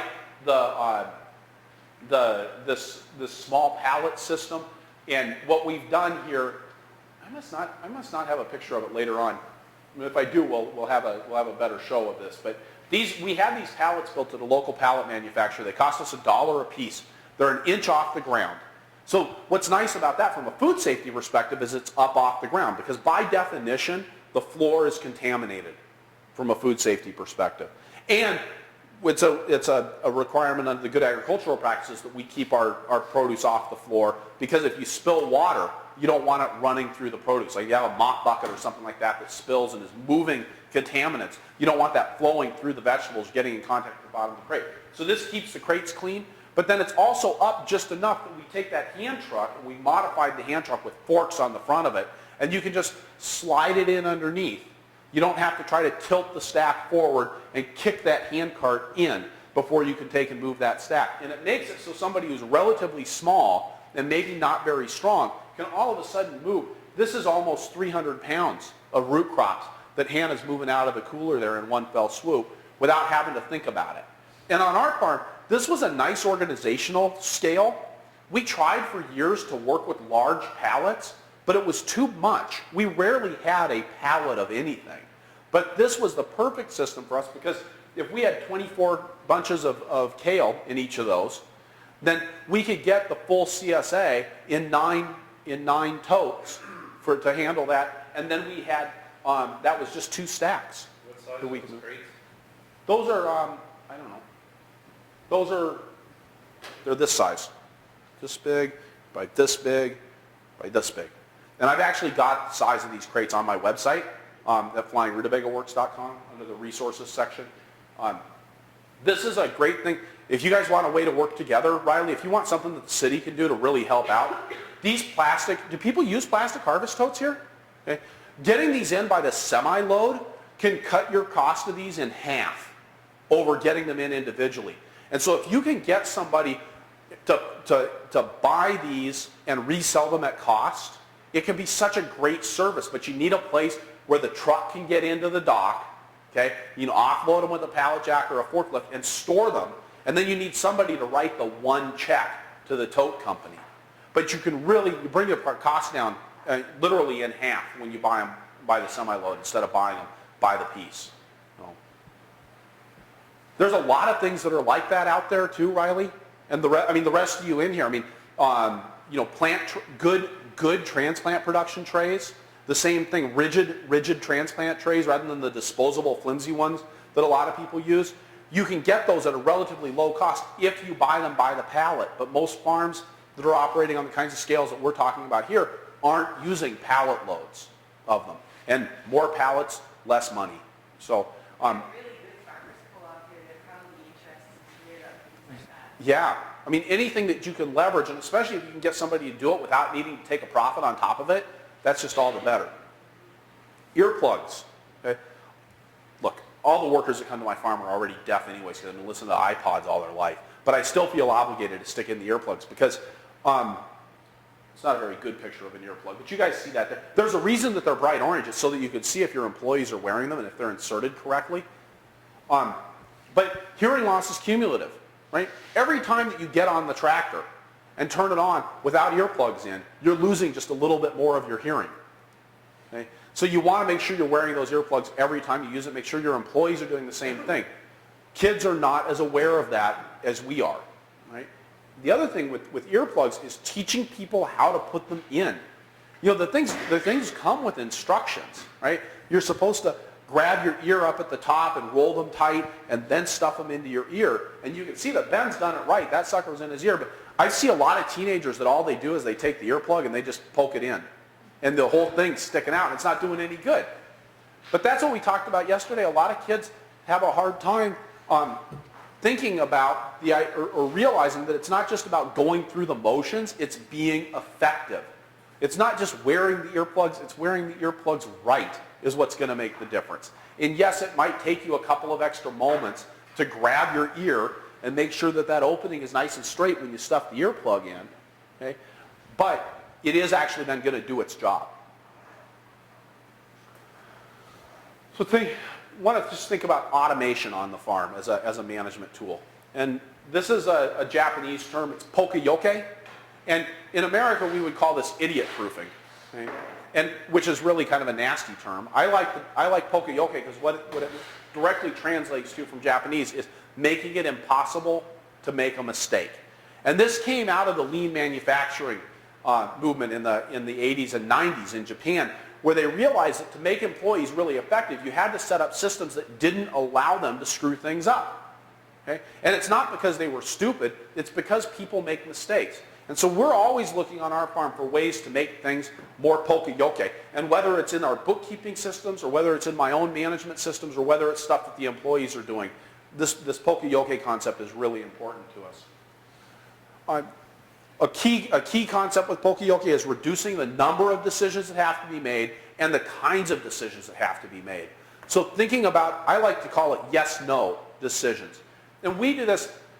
This is our plant trolley here in the greenhouse, and this is really simple. Rather than deciding how many flats somebody's going to carry down the aisle, or instead of deciding what to do when two people meet up in the aisle and one's carrying flats and the other person's going back for more, this allows an employee to load flats onto this trolley, which runs on an overhead track here, okay? And they can just, you load it on, and the only question you need to ask is, are there 24 flats on the trolley? If yes, move it to into the greenhouse. If no, add another flat. Okay? And it makes things really quick and easy and efficient and increases the opportunities for employees to feel successful. Plus, it's kind of cool. Okay, we got a trolley in our greenhouse, right? And that's a neat thing. And people like that. It's a much cooler system than just hauling things out by hand. And that has a little bit of that's a little bit of a tweak. Again, hard to measure, but it really makes it feel like we've got an operation that knows what it's about. We've got systems for getting things done. We've invested in tools to make things happen. And people feel good about being in that kind of an environment. Another example of yes-no decisions. You know, we used to grow a lot of Swiss chard on our farm. We have a problem with Cercospora leaf spot, okay, consistently, which creates little brown spots, little necrotic areas on the leaves of the Swiss chard. And so there's this question of, well, and worse than that, we used to grow rainbow Swiss chard. So, you know, first of all, if you grow rainbow Swiss chard, what's rainbow Swiss chard? You ever go in the grocery store and you see this stuff and they've got some red stems and some white stems in a bunch and they're calling it rainbow Swiss chard? Right? Well, that's because that's the easiest way to pick it, is to strip down a plant and get 4 red stems, 4 white stems, and slap it together. So we made a rule on our farm. What does a rainbow Swiss chard bunch look like? It has 3 colors of Swiss chard in it. That makes it rainbow Swiss chard. So the question you need to ask then as an employee when you're bunching your Swiss chard is, does my Swiss chard have 3 colors in it? No? Add another color. Yes? Good. Get it to the right size. Okay? What is the right size? You know, we would describe, and we have these adjustments that we had to make every day to say how many, you know, how big or round does that stem need to be, or the bunch of stems need to be when you put the twist tie on it. Okay? But we also had to come up with some rules around when does a leaf have too many spots on it, you know? And for me, I can look at a leaf of Swiss chard and go, that's okay, that's not. It's kind of an intuitive feeling for me about what's going to make it in the wholesale marketplace. For employees, it came down to actually needing to say, if it's got 3 spots on it, it's no good. 2 spots, yes. 3 spots, no. And that gave us a dividing line. Now, is that the dividing line that we always used every week? No. Sometimes we'd fudge it a little bit. We'd say, you know what, this week, guys, we need to go 4 spots. Okay? 4 spots bad, 3 spots good. Okay? But giving people clear distinctions about where the dividing lines are. And this is picking and this is not picking. We did the same thing with our tomatoes. So we had a system for the tomatoes where we lined out 7 different grades of tomatoes, and we took a picture and we said, you know, when they're this ripe, it's a number 1, and when they're this ripe, it's a number 7, and here's all the stages in between. And instead of going out now and saying, pick the tomatoes that are gonna turn ripe between now and Friday, we go out and we say, you know what? I know that if we don't pick everything that's a 4 or less today, that we're going to end up with overripe tomatoes on Friday. So it becomes pick 4 or less. Here's the picture. Okay? Yes, no decisions rather than a lot of vague discussion about what's what. We have circulation fans in our transplant house that are always on, and they're kind of loud. And so if you're in there and you want to listen to music or you're talking to your fellow workers, these circulation fans make it hard to hear. And we oftentimes would want to turn them off. But as soon as somebody turned them off, they forgot about the circulation fans and they wouldn't turn them back on. So we put in, this timer I think costs us $50 if you include the electrician's time to put it in. And so this is just a timer. They turn it off for however long they're going to be in the greenhouse, and then the timer just ticks away, and at the end of the 3 hours, the fans turn back on. So we always have those circulation fans running at night, which is a key element of distributing the heat in the greenhouse. So the real problem not to have it, instead of berating employees and expecting them to remember 3 hours later that they turned the fan off, we made an automatic way to just have the fans turn back on again. We use these tags in our greenhouses to remind us that the drip irrigation is on. So when you turn on the drip irrigation, these tags are actually clipped to the hydrant, and then you take the tag off, you hang it on your belt clip, and then you're carrying it around. And they're large enough that you can't ignore them. And so if you leave the farm, you're responsible for handing them to somebody else. And if you're staying on the farm, you know that you got to get the drip irrigation turned off and that you're the person who's responsible for it. And for us, this became a physical sign. It's not okay to tell somebody that they need to turn the drip off. You have to hand them the physical reminder and say, here, now it's your responsibility. This is our electric fencer for the deer control. You guys have deer. What you do for deer control, because you were saying that you, so okay, fencing around the lettuce, what kind of fencing do you just put up, like studs or? Yeah, we actually don't use step-in posts. There's fiberglass posts that we just stick into the ground. And then we do 2 strands of electric fence. And we do, so the trick with the deer for us is you got to get them at the right height. And so it's at 32 inches, and then it's at I think it's 32 and 48. Okay, because the 32 inches, you want to get it at browse height. And the deer are going along and their noses are down here. And you want that electric fence has got to hit their wet little noses, because that's where they get the best conductivity. Okay? Well, you laugh. Yeah. So, but I mean, really, because an electric fence is a pain barrier. Okay? So that what it has to be is it has to hurt more than your vegetables are good, which is a real problem. If you grow really good vegetables, or if you grow radicchio, because deer love radicchio, the bitterer the better. Okay? And so you've got to train them, and you've got to make it hurt bad enough that they go, I never want to go near there again. Okay? So we use that fence. We run it as hot as we possibly can. I have the biggest fence charger on the market. Okay? And that's what I run on there. So I'm putting way in excess of 5,000 volts through that thing. And we've invested in a good grounding field. Okay, so I've got 6-foot rods driven down into the ground at the right spacing. I forget what the right spacing is. I'll look it up in the catalog. And wired together. So I've got a beautiful grounding field in a place that it's always wet. Okay, so that those deer hit that fence, and boy, they're going to feel it. So you move your fence as you need to? Or Yeah. Is it a solar fence, or do you? No, we don't use it. I've got a plugged-in fence charger. Because, man, again, I want it to hurt as bad as it possibly can when those deer hit the fence. No, because if you scare them, that's, again, if you make the pain bad enough, they're not going to jump over it. Deer can jump an 8-foot fence. We have solar fences here that will do that. What's that? We have solar fences here. Okay, that are, Fences that will, it actually put me to my knees. yeah, Yeah. that's what I'm looking for. I mean, I want to be lying on the ground shaking after I hit that thing. We have wild boar on our property. Oh, God. Really? Yeah. Domesticated wild boar. Oh, okay. And he keeps them in with 2 rows of Yeah, electric fence. And when they hit that electric fence, they're screaming. yeah, that's what we like. Lots of pain. And they're all solar charged. And the trick with deer, you know, they've got really small hooves. So they got those pointy little hooves, so they're not very grounded, okay? So you really have to put a lot of electricity through there. Like, I mean, if I go up and touch the fence, my foot's flat on the ground. And I got this big, I mean, there's probably, you know, I don't know how many square inches. There's a lot of square inches of contact with the ground there. Deer don't have that. So where I've got full contact with the soil, that deer doesn't. So I need to do everything I can to increase it. The other thing that we do with deer fence is we buy these we get these from Premier Fence Supply. They're bottle caps, and they've got little cotton balls in them, and we wire them onto the fence, and then we put apple scent in them, like hunters use. And so then the deer come up, and they smell something good, and then they go up and they sniff it. And so again, you just nail them, and because you know, you go to smell something, like there's a certain level of commitment there, right? Wham! And then you hear them scream. That's the best sound. Now the best deer fence that we ever put up was actually, we had those 2 strands of fence, and then we had another strand of fence that was 2 feet away from it on the outside that was spaced between it. So it made this 3-dimensional field. And because deer have the eyes are on the sides of their heads, they don't have good binocular vision.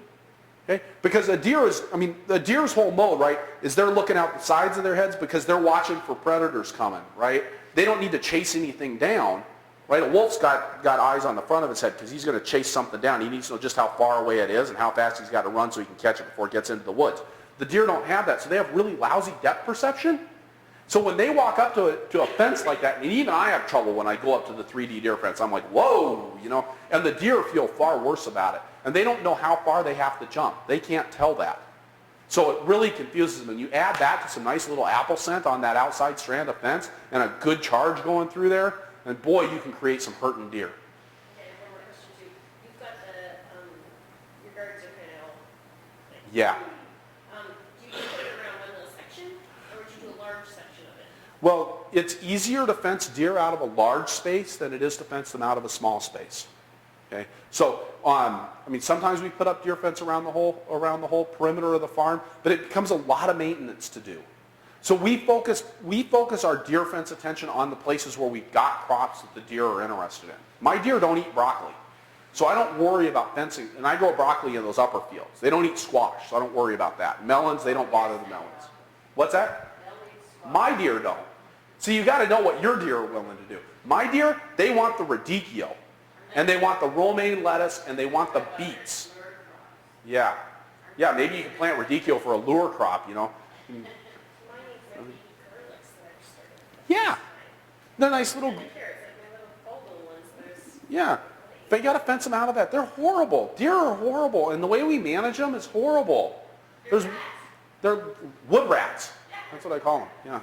You got a question, Brendan? We put up a permanent deer fence that is slanted fence. Okay. 7 strings on high tensile. And so it's slanted out towards the deer.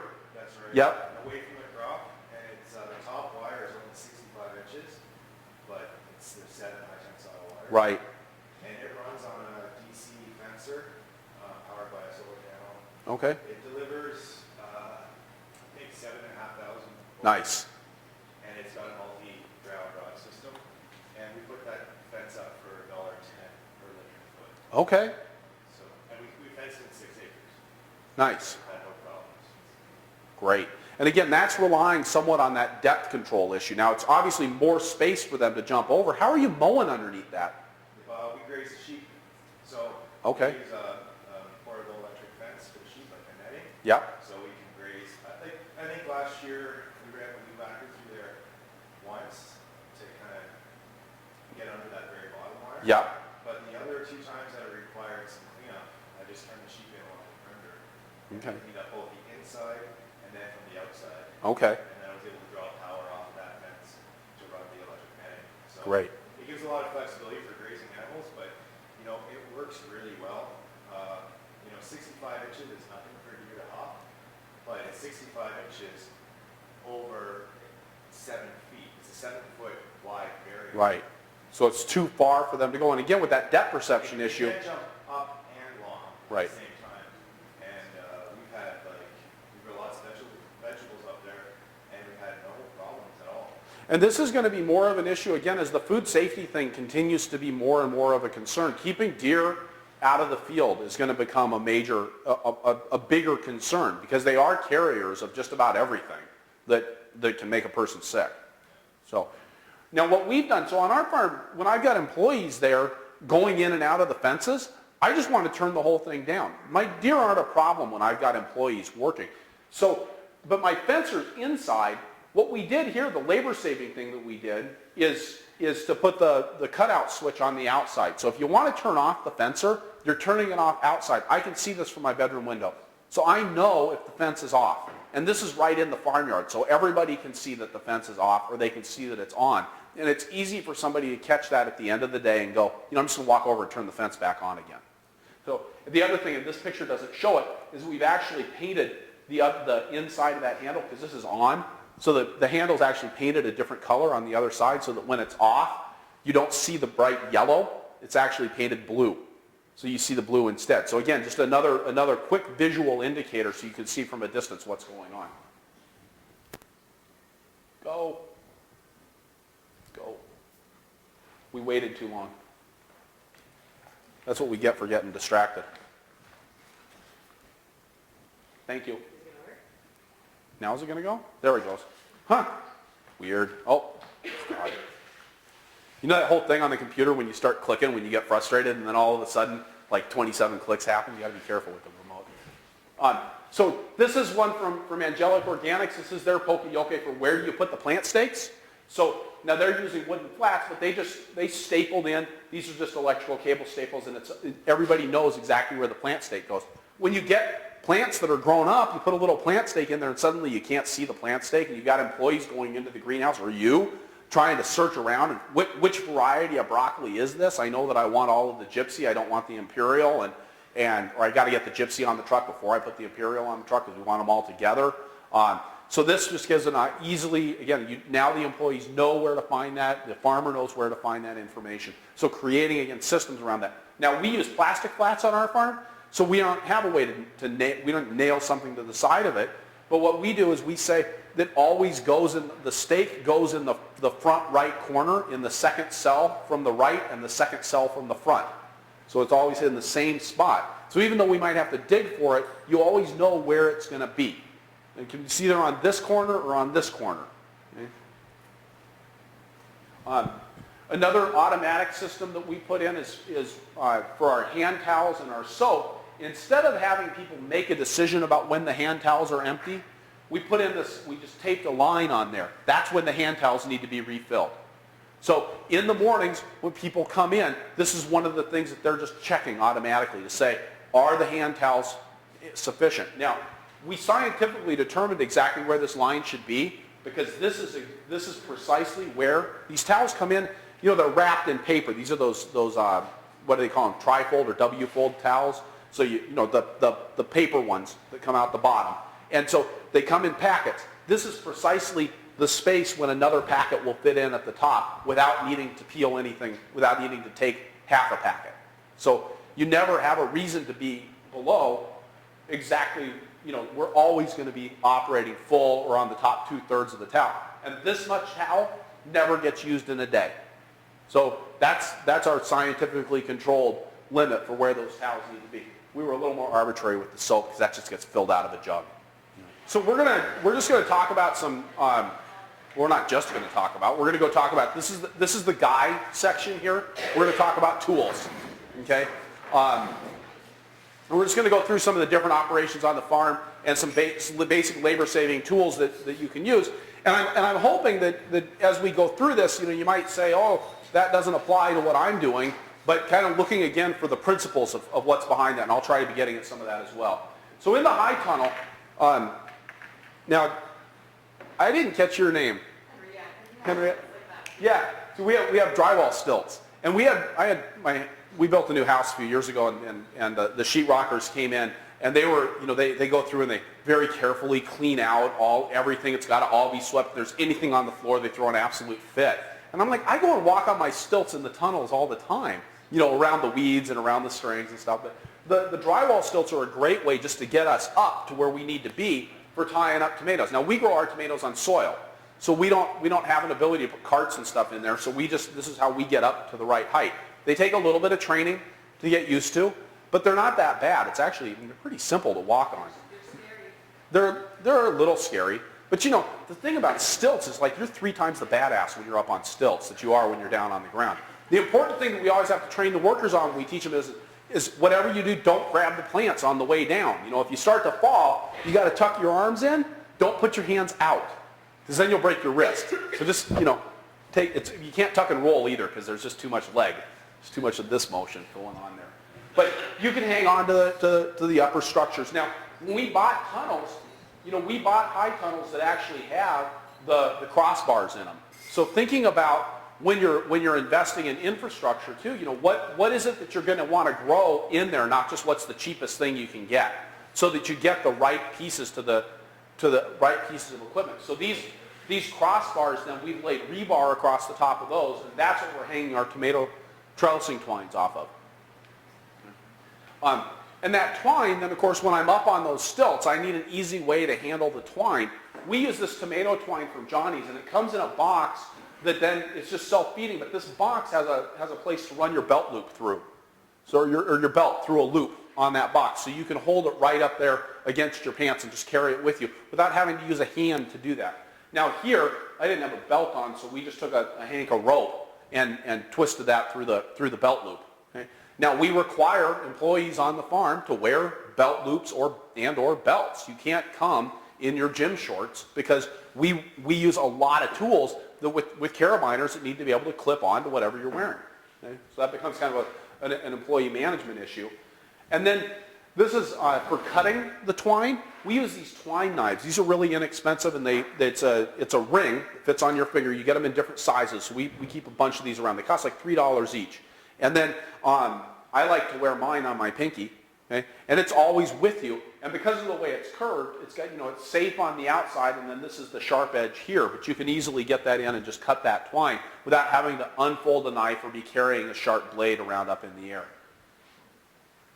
Now, we use these clips for trellising our tomatoes. We used to do the whole routine where we would wrap the tomato around the twine, but we found that we had too many workers breaking off the tomatoes. If they were too turgid, they would snap the tops. So we went to using these clips, but we had a real problem. Then you got more stuff that you have to carry. So we just put in place it's a carabiner. It's a 1-gallon nursery can, and then we just drilled a hole in it so the carabiner goes through that. Cheap and disposable, but something, again, a way to carry all of those clips along so people aren't you're not setting down and picking up. It's just always moving with you. Okay? So anything that you can do to carry your tools along with you, workers, it's hard. We do this even when we're bunching things that we're cutting with a knife. We have workers hold on to the knife and not put it down while they're using the twist type, because what most workers want to do is use the tool, set it down, do the next thing, pick up the tool again. But that's all motion. Anytime that you have to move from one place to another, that's a really expensive process. Whether you're moving your hand from here to here, that takes all the time in a process.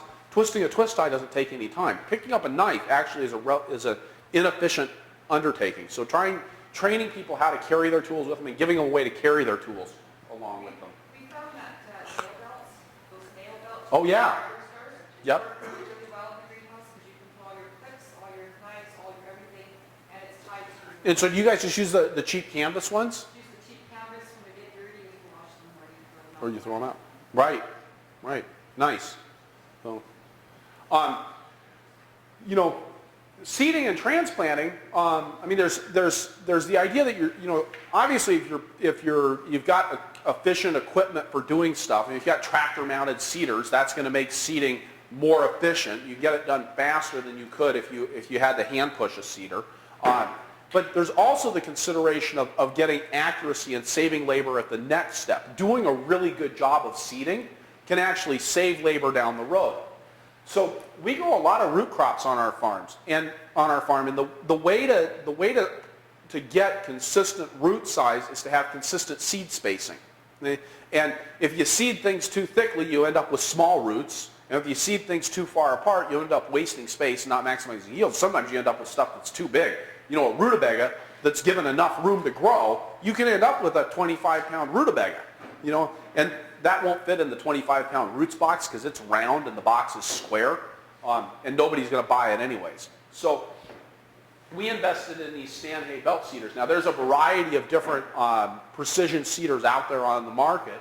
This is technology that's been around for a while, but it's got this punched belt. This is all ground driven, and so this punched belt is picking up one seed at a time, right there in the hole, and sliding forward, and then this wheel is kicking that beet seed out and dropping it in the ground.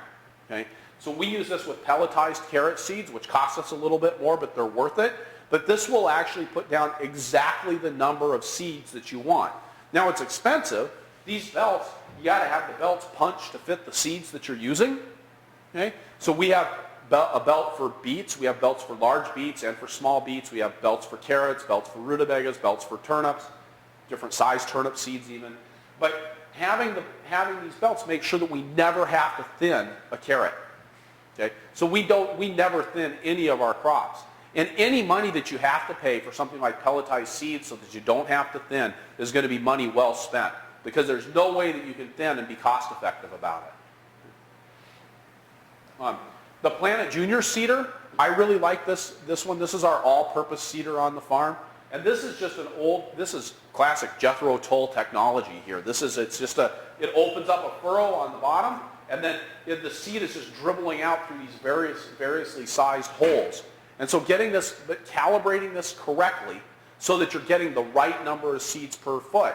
If you just take what the instructions for the seeder says to do, you can't count on that. You actually need to calibrate for your own seeds and for each variety that you're using.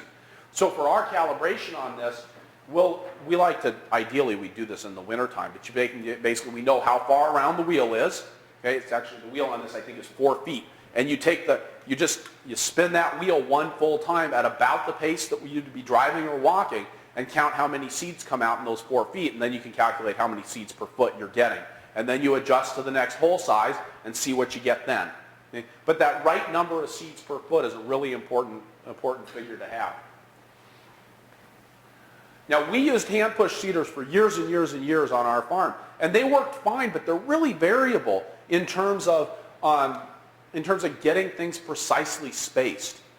Again, this is one of those things. I'm good enough to get out there with a hand push seeder, and I'm anal and uptight enough to get those exactly on the line. Okay? But boy, you want to create fights with your farm partner? Have one person do the hand push seeding and have another person doing the tractor mounted cultivating. Okay? That looked like a familiar look there.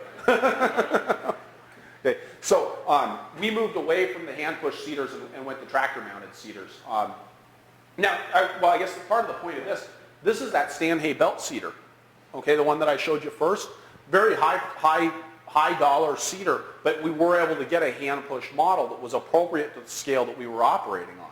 The thing was heavy and a bear to go, but man, the nice thing about a heavy seeder as opposed to like those plastic earthways, are people using those around here? They bounce. They're so hard to make them go straight. This thing, you had to hit a tree stump for it to turn off the road that it was going on. So you had to get it, you set it down straight and go. Did you still use that, or? No, we've gone to tractor mounted seeders now. This is just a picture of us planting potatoes. Coming up with ways to automate. This is our rototiller. So we just sat people on the back of the rototiller on a board, and then they had pipes. These are 4-inch PVC pipes, and they're just dropping the potatoes down, and they're just counting, right? 1, 2, 3, drop, 1, 2, 3, drop, and we're getting the potatoes down in the furrows much more quickly than we would walking along trying to put them in place. Is that a baby? Yes. You're gonna plant the baby? No. It's a market. Wait, where's Is that Hal? how you get babies? Look, the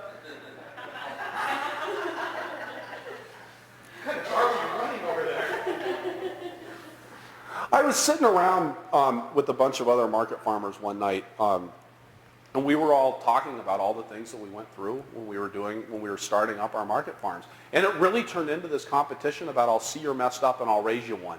Because, I mean, you got kids on a market farm, and it's just, I mean, we taught my 9-year-old how to drive. When my daughter Isabel was born, we taught him how to drive so that he could drive the Toyota Previa minivan around the field all day long while we were working, because that was the only way to get Isabel to sleep, was to drive. And so he would drive around the field with our middle child listening to Harry Potter tapes all day long. Okay? We were homeschooling. This is a garlic planter that I saw in Italy. Again, same idea as that potato planter where they're just able to drop cloves down the chute. Okay, it's got shoes down here. It's not a great picture, but the shoes are opening up the soil, and then they're just dropping the cloves down. Same idea again, counting. 1, 2, 3, drop. 1, 2, 3, drop. And now the trick here is to get people to count. You know, you got to have a good pacing. I've actually wondered about getting like an electric metronome so that you can actually set the pace. And that would be a way that then you would say, well, okay, if you got the tractor in third gear at 1,500 RPMs, you set the metronome to this, and you're going to get that spacing. It's the kind of thing you could actually calibrate out in advance. You need music. What's that? You need music. Yeah, but then you got to get the right music, and what happens when the song's over? You know? Same song. See, now, I could do that, but most people aren't capable of that level of boredom. Okay? There you go. This is just another way. Yeah. So here we had dibbled ahead. This is how we got the garlic planted on our farm. We had dibbled ahead, and it was just a way to get so that we weren't having to carry stuff down the field, and we could get a lot of work done with a couple people without having to invest in anything. So we just put pallet forks. We had pallet forks on the front of the tractor, lay a pallet down, pile the kids on. Of course, it's a lot easier to get your 6-year-old to help when they get to ride on something than it is when they have to walk and carry. And then I made a really good seat.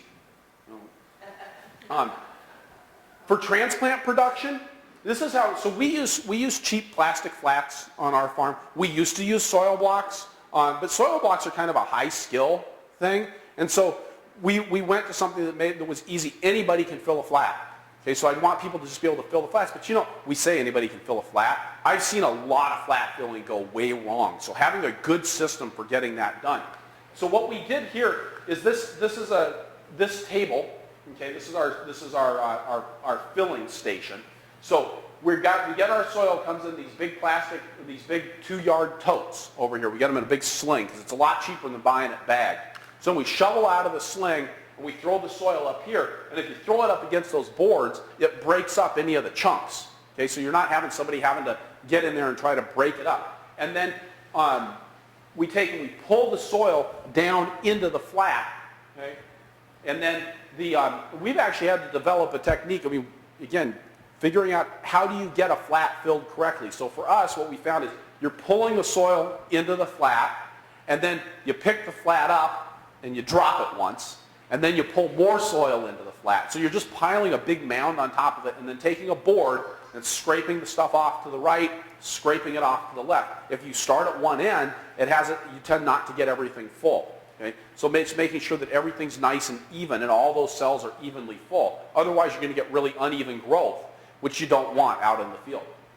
And then we've designed, this was cut here at just the right spacing so that we could take the next tray and just use it to push everything along in a train. So that's just moving down like a little conveyor belt so that then somebody else down there is able to grab those and start seeding them. We like this automatic seeder. This is a plate seeder that we use on our farm. So it's got, it's a vacuum. Let's see, do we have the next? Yeah, I didn't do all the pictures in this one. So there's a vacuum on the top of this, okay, that's sucking the seeds onto holes in that plate. And the plates are drilled precisely so that it fits our flats. and then we can just take that, we turn it over, we break the vacuum, and those seeds drop into the cells. So instead of having somebody going along seed, seed, seed, seed, seed, you put the seeds on there, roll it around, tap it, and then we spent the extra money to get a nice seeder that actually has a channel here, so that when I take that seeder and I roll it back this way, all of the seeds roll into that channel, and I can turn it over and they don't fall out. And then I can put it on top of the flat, break the vacuum, and then lift it back up again, and those seeds pour back out into the tray, and I can roll them around again. And we can seed flat after flat after flat. We're talking, 20 to 30 seconds of flat Maybe with this. top up the tray after with With vermiculite. Yeah. We used to spend a lot of time and effort dibbling our trays until we realized that it didn't really matter if the plant was growing in the middle of the cell or not. I mean, it looks nice for me, right? Again, it fits my idea of order, but does the plant really care whether it's growing a little bit off center or not? So we found that rather than dibbling, we just take a bench brush, just a soft bristled bench brush like you'd use to clean the wood shavings off, and we just run that twice over the top of the seeding tray, and it takes out just the right amount of soil, and then we seed, and then we cover with coarse vermiculite. We don't knock our soil down as much, we leave the top a little loose. Okay? Another tray and push it down slightly so we have a little bit of a dimple in it. So that gives you, And then when you top coat it, you have a little bit of room on top. right. We built this rack to go in our, we use a Ford Econoline van. I don't actually own a pickup truck. So we use the farm van as our primary transportation. And so we built a rack so that we could put lots and lots of flats in here at one time. So we're able to move lots of stuff out to the field at a shot. Every time you drive out to the field, that takes time. When you're driving, you're not transplanting. So you want to be able to take as much stuff as you possibly can in one load. And then I like to keep the transplants in the shade while we're out in the field. I don't want them sitting out in the sun drying out. I forget what that picture's for. Oh, hoses. So here you see my son Oliver's about to trip and fall over that hose, okay? And so I've seen this on a couple of farms. We used to have these on our operation where we have this high hose system. So the hoses are kept up off the ground. So now, again, it's not what do I do with the hose when I'm done with it. It's always up in the air and it's out of the way that way. And you look on this farm, they've got all of their stuff is right down on the ground. Okay? So you start dragging a hose around down there, and if you've got water in it or something, that hose is going to have a tendency to just flip all at once, and then you end up wiping out a whole bunch of transplant trays. So this way it's all up in the air and really tidy. Using a dibbler to mark out your transplant spacing so that you've got things at precise spacings. Nobody's having to, again, what does 12 inches mean? Well, 12 inches means it's where the holes are marked out and put it in the middle of the hole. Okay? And then we learned on our farm when we did that, we would dibble and then coming back, and rather than walking down the row with that tray and squatting and taking the soil blocks or the plant cells out and putting them in each hole and burying it, I found that if I had good loose soil, I could stand upright, walk, and throw things into the holes, and then come back and fill it up. Even if I was just doing the work myself, putting out those 60 or 75 cells or soil blocks or transplant cells into the holes and kind of batching the work. Because if I have to go, again, setting this thing in and then changing motions and doing something else to try to bury it, that was a lot of work. And of course, carrying something like this when you're down low to the ground is harder than carrying it when you're up in the air. Now, you mentioned that you guys use, in your greenhouses, you use wheeled carts. And I've seen some various wheeled cart things that allow you to move along more easily if you're working down closer to the ground and want to actually do the work at the same time. Get another way to carry that stuff, right? The wheels are a great invention. Now, this is, for transplants, this is one of my favorite tools. We use this for potting up. So this is just a piece of number 9 wire that we've bent around. You can see about how big it is there. The end of that has been pounded flat, okay? And then we grind it on the grinder so it's a nice smooth surface. But it's a little tiny spatula so that we're able to make a hole and push the plant roots down into the hole and handle it fairly gently. Okay? Popsicle sticks would work too. I like this because it's a nice little thinner, little bit more precision. You get the little ones, yeah. So just some thoughts about transplanting there. And again, batching the work. So you can see here that we're laying the plants out on the cells in the holes. These are soil blocks, laying out one out in each one, and then going back and pushing them in and covering them. Irrigation, again, cheapest fertilizer in the world, but getting it on is a little bit difficult. Again, time and labor that you're trading for getting increased productivity. On this farm, they developed this system actually in the middle of the drought last year. So they're putting out brassicas and they're laying the drip tape right underneath the row as they're running that mechanical transplanter. So they're doing two operations at once in the field. And that way, the drip tape is directly below the transplants where you're never going to be running with the cultivator knife. Something like that. One of the best things that we ever found out when we were transplanting strawberries was to water the field before you plant. Right. If you happen to have a dry spring, and if you have enough water, and if you're growing berries, you're going to have irrigation up here for frost protection. Yep.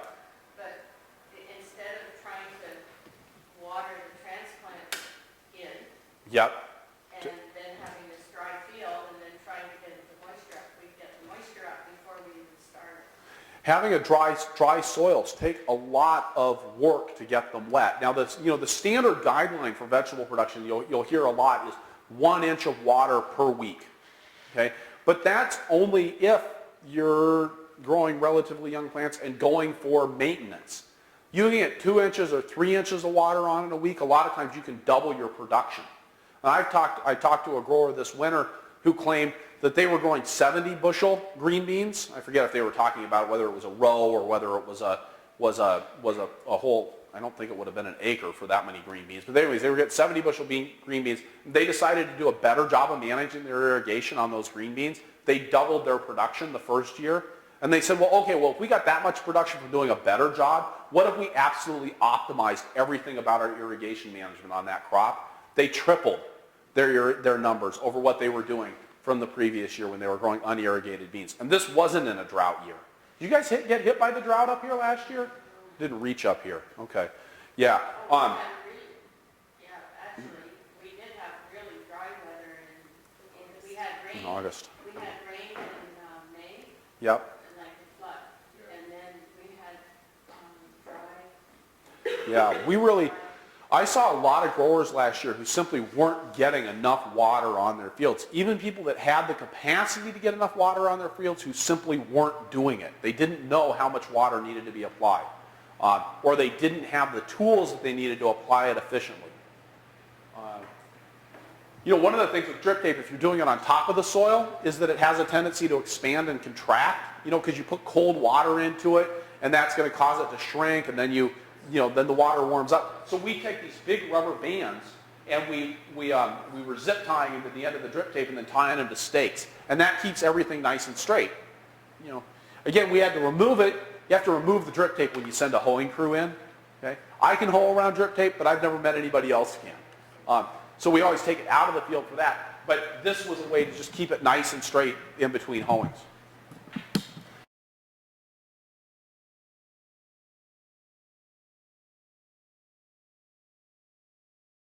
There. So we're able to put the drip tape on a round thing and just unreel it as we were pulling it out into the field.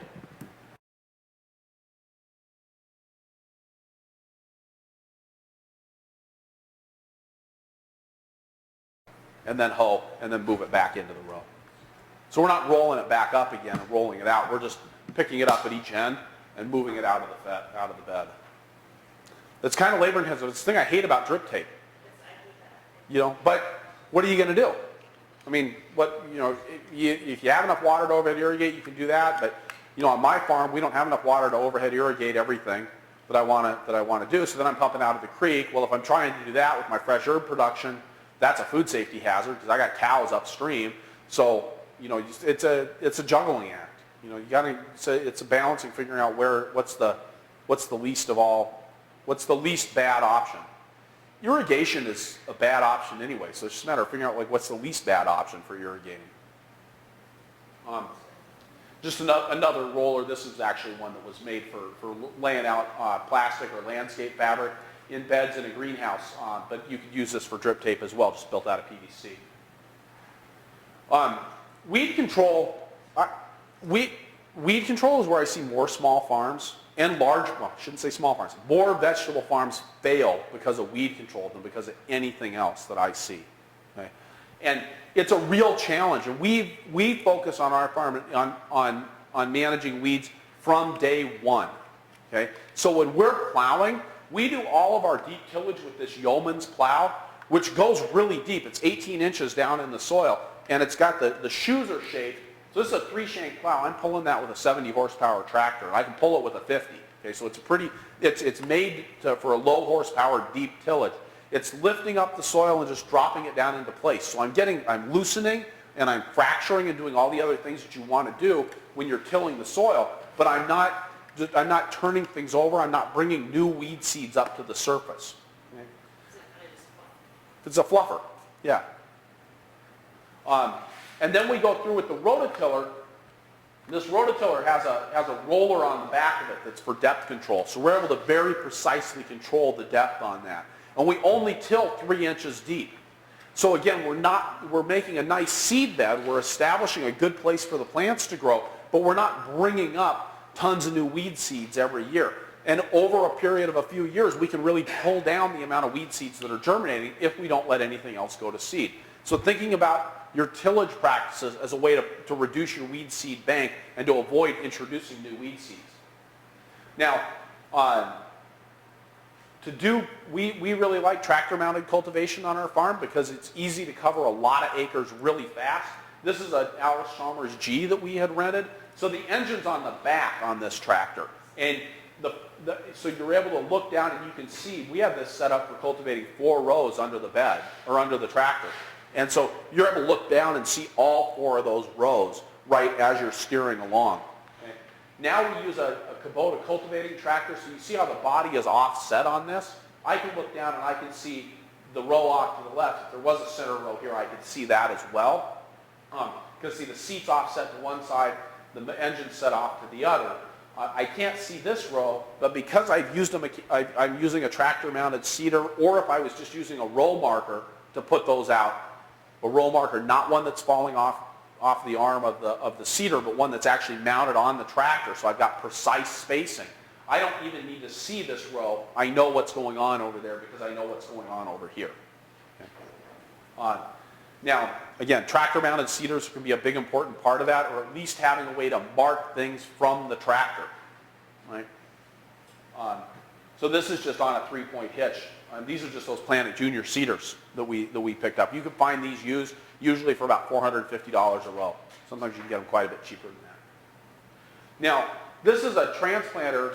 This is called a water wheel transplanter that they're using to set these out. So it's going along and it's punching a hole in the soil, and it's filling that hole with water. What happens is the spikes on these have a tendency to, well, there's 2 issues with this. The spikes have a tendency to pick up mud when you're using them on bare soil. They're inexpensive transplanters, that's why a lot of people use them, but they pick up a lot of mud as you go along. And then what happens is you end up with a really big hole, okay? And workers might put the plant on this side of the hole, or they might put the plant on this side of the hole, or they might put it dead in the center. Now when you want to cultivate that, if you're cultivating 2 or 3 rows at a time, and they've been set out, you've got a lot of variability between plants, and you can't cultivate necessarily as close as you want to the row with that level of precision. Every ½ inch you can get extra precise with cultivating is another ½ inch that you don't have to hand weed. Okay? So I like to use a transplanter when I can that's actually going to set these are onion plants, you can't see them real well, but this has got these packing wheels here, and it's got fingers that are setting the transplants right down into the row. So these are all very precisely lined up. There's no variation at all with where the stem of that plant is. So if I can drive straight enough, I can cultivate to within 1 inch of that plant. Now, in-row cultivation is usually pretty easy to accomplish. Excuse me, I misspoke. Between-row cultivation is easy to accomplish. These are transplanted brassicas, and you can see this farmer's come along with their cultivator, and they've sliced up all the weeds on either side of the row, but they haven't done anything to the weeds that are in the row. So those are all still going to grow, okay? So you got to figure out how you're going to do your in-row weed control. Now, a lot of people, if you're using a wheel hoe or something, you go along, it's really easy, again, to get the between-row cultivation, but then you're going to have to come back and hoe in between the plants. Again, same problem with the tractor. Now, ideally, what you're doing here is, and I've got some pictures of this later, but you're throwing dirt into the row and burying those weeds. But see how big these weeds are already? You bury those have a lot of energy in them. And you're going to have to bury those really deeply to make it so that they're going to die. Otherwise, they're just going to push right back up through the soil. So instead of killing weeds when they're that big, you want to kill weeds when they're this big. It's the most important, well, it's the second most important operation on the farm. I think that seeding, keeping your seeding schedule going, if you're succession planning for a market farm, is the single most important thing you can do. And the next most important thing is getting out there and getting the weed control done. And it's getting it done when these weeds are at that cotyledon stage. Okay? You hit that weed with a cultivator, it's dead. Okay? It can't, because those cotyledons, right, they're designed, the reason why a plant has those cotyledons is so that it can get out this big leaf surface, and that's all of the energy that it's got. And now it's got to start capturing more energy from the sun before it can grow and actually begin to establish itself. So it's done everything that it can do with what's in its seed. And now, if you hit it now, it hasn't had any time to do anything else. It's very weak. It's just like a baby, right? I won't say how babies are easy to, well, I just did. Okay. You know, again, you lay that sucker out on the soil, an hour later that plant is dead. If you're dealing with a larger plant like this weed here, that's going to take a while for that to die. And if you get a rain right away after you cultivate it, you put that out on the soil and it rains 5 minutes later, that's still dead. You put that out on the soil and it rains a couple of hours later, that plant might not be dead. If you do that in the evening and you get a heavy dew, that weed might just live until the next day. Okay? Again, more chances for that to reroot. But when you're weeding, you know, making sure that you're getting those roots completely out of the soil, if they're holding on to any little clod, they'll suck the moisture right out of there and hang on. And of course, some weeds are easier to kill than others, right? This is pigweed. Do you guys have purslane? Purslane is the bane of my existence, okay? Because that stuff, I mean, again, if you hit a purslane when it's this size, or when it's this size, it's dead, okay? But you hit a purslane when it's this size, that sucker's going to come right back again. And especially if you're getting any kind of soil, any kind of moisture from the sky at all, you're going to be regenerating that plant. Not showing up really well here. We do a lot of stale bedding on our farm because, you know, ahead of especially of planting carrots. So you can just see how this whole field now has a little bloom of weeds coming up. You can see, and what's really embarrassing here is you can actually see like the red spot where the red pigweed went to seed, and then you can see where the purslane was, and you can see where the lamb's quarter was. They all have different size seedlings. And it doesn't take very many plants, very many weeds, to put out millions and millions of little seedlings. But if you can get a nice flush of weeds to come up and then kill them, and then get another flush of weeds to come up and then kill them, now you can plant in a field where you're not going to have nearly as many weeds coming up. But you've got to get them when they're small if you're going to do that, and you can't be tilling too deeply. So you need to be controlling the depth on whatever tool you're working with so that you're not bringing new weed seeds up to the surface. Okay. So again, looking at this in-row weed control, now these guys went through with a cultivator, and you can see these weeds were fairly large. They were hard to kill, but this is where they didn't have the cultivator adjusted correctly. Okay?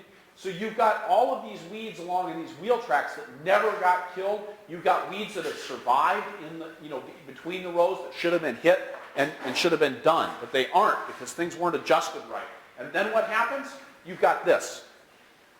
Okay? So that's the same field. Okay? Not that much later. That is a hand weeding nightmare. Plus, they're growing cabbages, right? Those weeds go to seed. What happens to all those weed seeds when they drop onto the cabbage heads? They get caught up in those wrapper leaves that are still growing around on the outside. And then you've got really bad things happening potentially.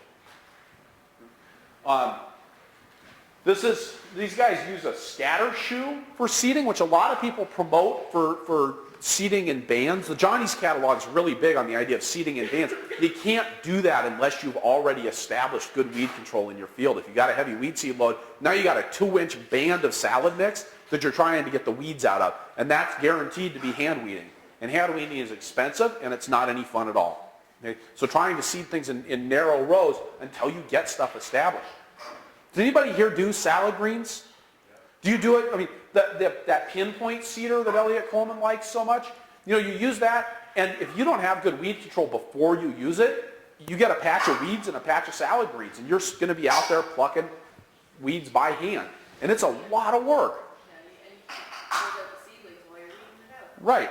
And so, you know, sometimes, I mean, those are great, right? The pinpoint seeder is fantastic because you get a tremendous amount of production per square foot.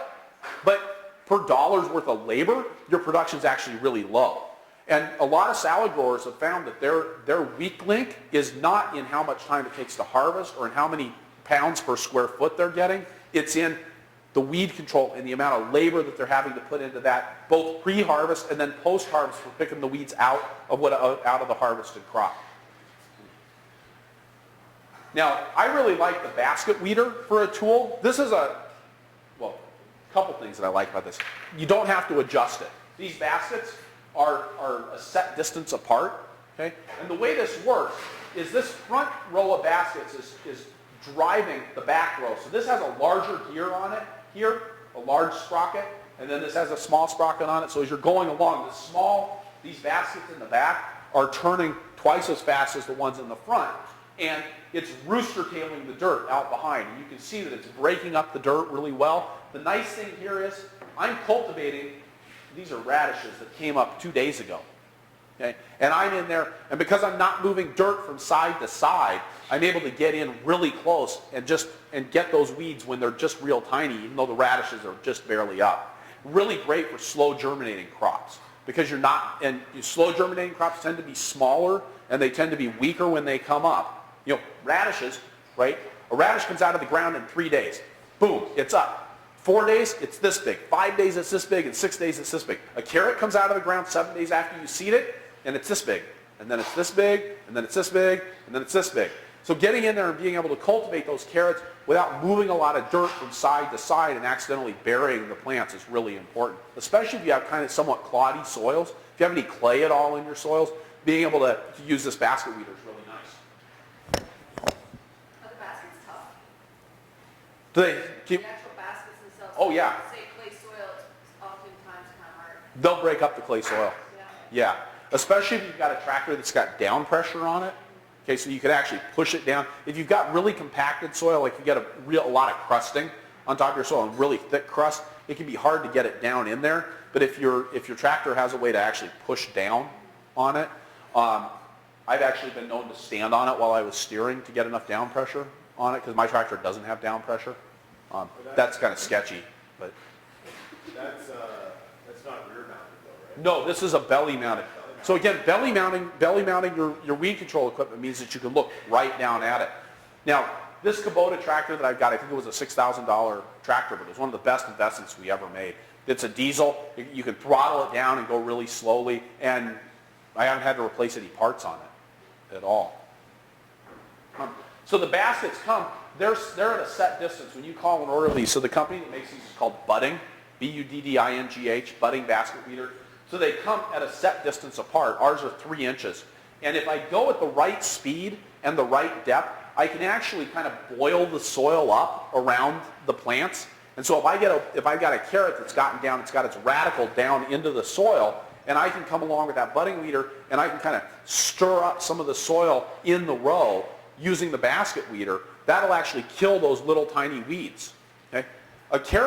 So vegetable seeds are almost always larger than weed seeds, right? Because that's what we've bred them for that over the years. That's the way we get vigorous seeds. See, weeds breed for reproduction. Their whole goal is to put out as many progeny as possible, but they're really weak when they come up. Think about something like a bean or a pea seed. That thing's got a lot of strength. That radical's going way down in the soil, and it's putting out nice big leaves. So you want to take advantage of that. Even a carrot seed that has come up that first day, and it's very susceptible to burying, but it's got that radicle is way down into the soil, where a weed seed's usually not going down very far, so they're easier to kill. So if you can kind of stir up that soil in the row without actually hitting your carrot plants, you can actually kill those weed seeds that are in the row by doing that. Does that make sense? Do you make your own basket weeder, or do you? I've never seen somebody hand make one at home. No. And these will cost you, they'll set you back $3,500. But again, it doesn't take very much hand weeding to save you $3,500. The other nice thing about this, I go down the field at 4 miles an hour with this. You're flying as fast as you can drive straight, you can take that thing down the field, because again, you're not stirring the dirt from side to side, you're just tearing down the field with it. So it's really fast compared to other tractor cultivating. It's really a great tool. Shovels and sweeps are more traditional to use. So again, this is something that we jimmied together to belly mount on my tractor, and then you've just got the sweep set up. Now these are going to move soil from side to side here. Again, you know, of course I'm always working on the tractor instead of taking pictures on the tractor. But yeah, you can't really see it here as well as I'd like. But you know, if you get that shovel down in there, it's going to push that soil over into the row. Okay, that's what you're really looking for. Is those sweeps are going to roll the dirt into the row. And these are fairly large plants, so I can bury the weeds with that. But again, I got to get in there and bury them when they're small. And taking the time to adjust your cultivators and get them set up correctly is really important. On those sweeps, you can change not only how far apart they are, but you can change the angle at which they come in. That's the advantage of these spring shank cultivators, okay, which are a little harder to come up with. You can find them used a lot. You can change the angle at which those shovels are going down into the soil, which is going to change how much soil you're throwing into the row with it. But again, it takes some sensitivity and some experience to get used to that. And if you want to save money on your farm and save wear and tear on your labor, do everything you can to control those weeds. And it really is a good job to put your highest skilled person, i.e. you, on, is killing weeds, okay, with the tractor. Don't go out hand hoe, but do spend your time on the tractor. Now, and again, here, this is not a great example, but this is a dill planting where we've gotten the dill up a couple of inches, and then we went in and were able to bury and break up the soil here and throw some dirt into the row and actually bury those weeds and break things up there. So, and just another picture of that. The nice thing with these sweeps is you can kill fairly large weeds if you're careful with them. But a lot of times, again, those big weeds, if you let them get any size at all, okay, that you hit them with the cultivator, they're just going to regrow again. So taking the time to sharpen your cultivator knives, and a lot of people don't think about this, but those sweeps, get out your angle grinder and put a knife edge on them. Okay? Not a super fine edge, but enough that they're actually like a hoe edge, I guess. A sharp hoe edge is going to slice through those weeds and separate the roots from the tops. And then they're going to have less of a chance to regrow, because those roots, they're storing energy there. So if you separate those leaves have less of an opportunity to reroot. Okay? Whereas if you're just knocking the plants over, then you've got weeds that have their roots, and they're going to be drawing on that energy to try to reroot out of that. So that, do you have any recommendations for like quackgrass or Johnson grass or any of those? Kill it before you start planting your vegetables. Yeah. With perennial weeds and vegetables, it's almost impossible to eliminate perennial weeds while you're growing a crop. And the problem with vegetables, you know, corn can compete with quackgrass. Okay? Vegetables can't. You know, I've seen whole crops of potatoes get ruined because quackgrass was growing right through the potatoes. Those rhizomes are so tough. Oh yeah, they go through a carrot. They'll go right through a carrot. Yeah. Garlic. Yeah, I mean, you could, and again, you can't sell a carrot plant with quackgrass or carrot root with a quackgrass rhizome in it. So you got to get that stuff under control first. The biggest thing to do with that is to get it lifted up on top of the soil and lay them out to dry. So I really love, this is kind of unconventional use of a rototiller, but I'll take that tiller, I put the gate up on the back. Do you remember that picture? Well, we'll scroll back to it here. Of Zane driving on the tractor here. And he's going through and, come on. Nope. Here. So he's got the gate up here, and he's going through, and you see these clods of dirt are flying, 3 feet up in the air. Okay? So those, if you got nice quackgrass rhizomes coming up and you're throwing them up in the air, the dirt's going to fall down first, and then the quackgrass lands on top of it. And you're leaving those rhizomes out on top of the soil. Now, a lot of people will say when you go through and till quackgrass, you're just chopping it up, and then you make more of it. But that's only if you rebury the rhizomes. If you go through with that lid up on the back of the tiller, you're going to kick those rhizomes out and lay them out on top of the soil. So, and we till about 4 inches deep, which probably is actually 5 inches deep when we're going after those perennial weeds, because we want to get down and get more of those roots, because those quackgrass rhizomes will get down a little bit further than an annual rooted. Annual roots get down further too, but we're actually going after the roots in that case. Okay? So go through, lay them out, wait a week. As soon as that field greens up again, hit them again. Wait till the field greens up again, hit it again. And if you can take part of your field out of production, that's a really good thing to do. I'm guessing, though, you guys got 6 acres. You're probably growing vegetables on all 6 acres. Not quite. The other thing that we've had good luck with is cover cropping for that. Going in barley, oats, and peas, letting it get nice and big and tall, and then mow it and plow it under, and then plant a crop of buckwheat. You let the buckwheat come up, mow it down, and then come in with a crop of rye after that. And then, because that's going to keep all seasons, you're always going to outcompete it. Because, again, that's the trick. That those perennial plants have lots and lots of energy stored up in their roots. That's how a perennial works. It's based on the root system. And then they're going to grow up and so the trick is to make it so they've got to grow that much taller before they can really begin banking in the energy into those roots and just wear those suckers out. So would you do that in just one season though? Yeah, usually, Straight at the beginning? yeah, one season I can get rid of most perennial weeds. Thistles are a little bit, Canada thistles a little bit harder. No. So, and then the rye would just be then like fall rye? Yeah. And then till that in the spring? Yep, so like a winter, like a grain rye, right? Yeah. And then mow until that in the spring. Now the thing you have to be careful about with the grain rye especially is that you can easily outpace what you can get turned under with a walking tractor. Okay? So you got to have a mower, mow it first, okay, and then till it in. Other weeding tools here.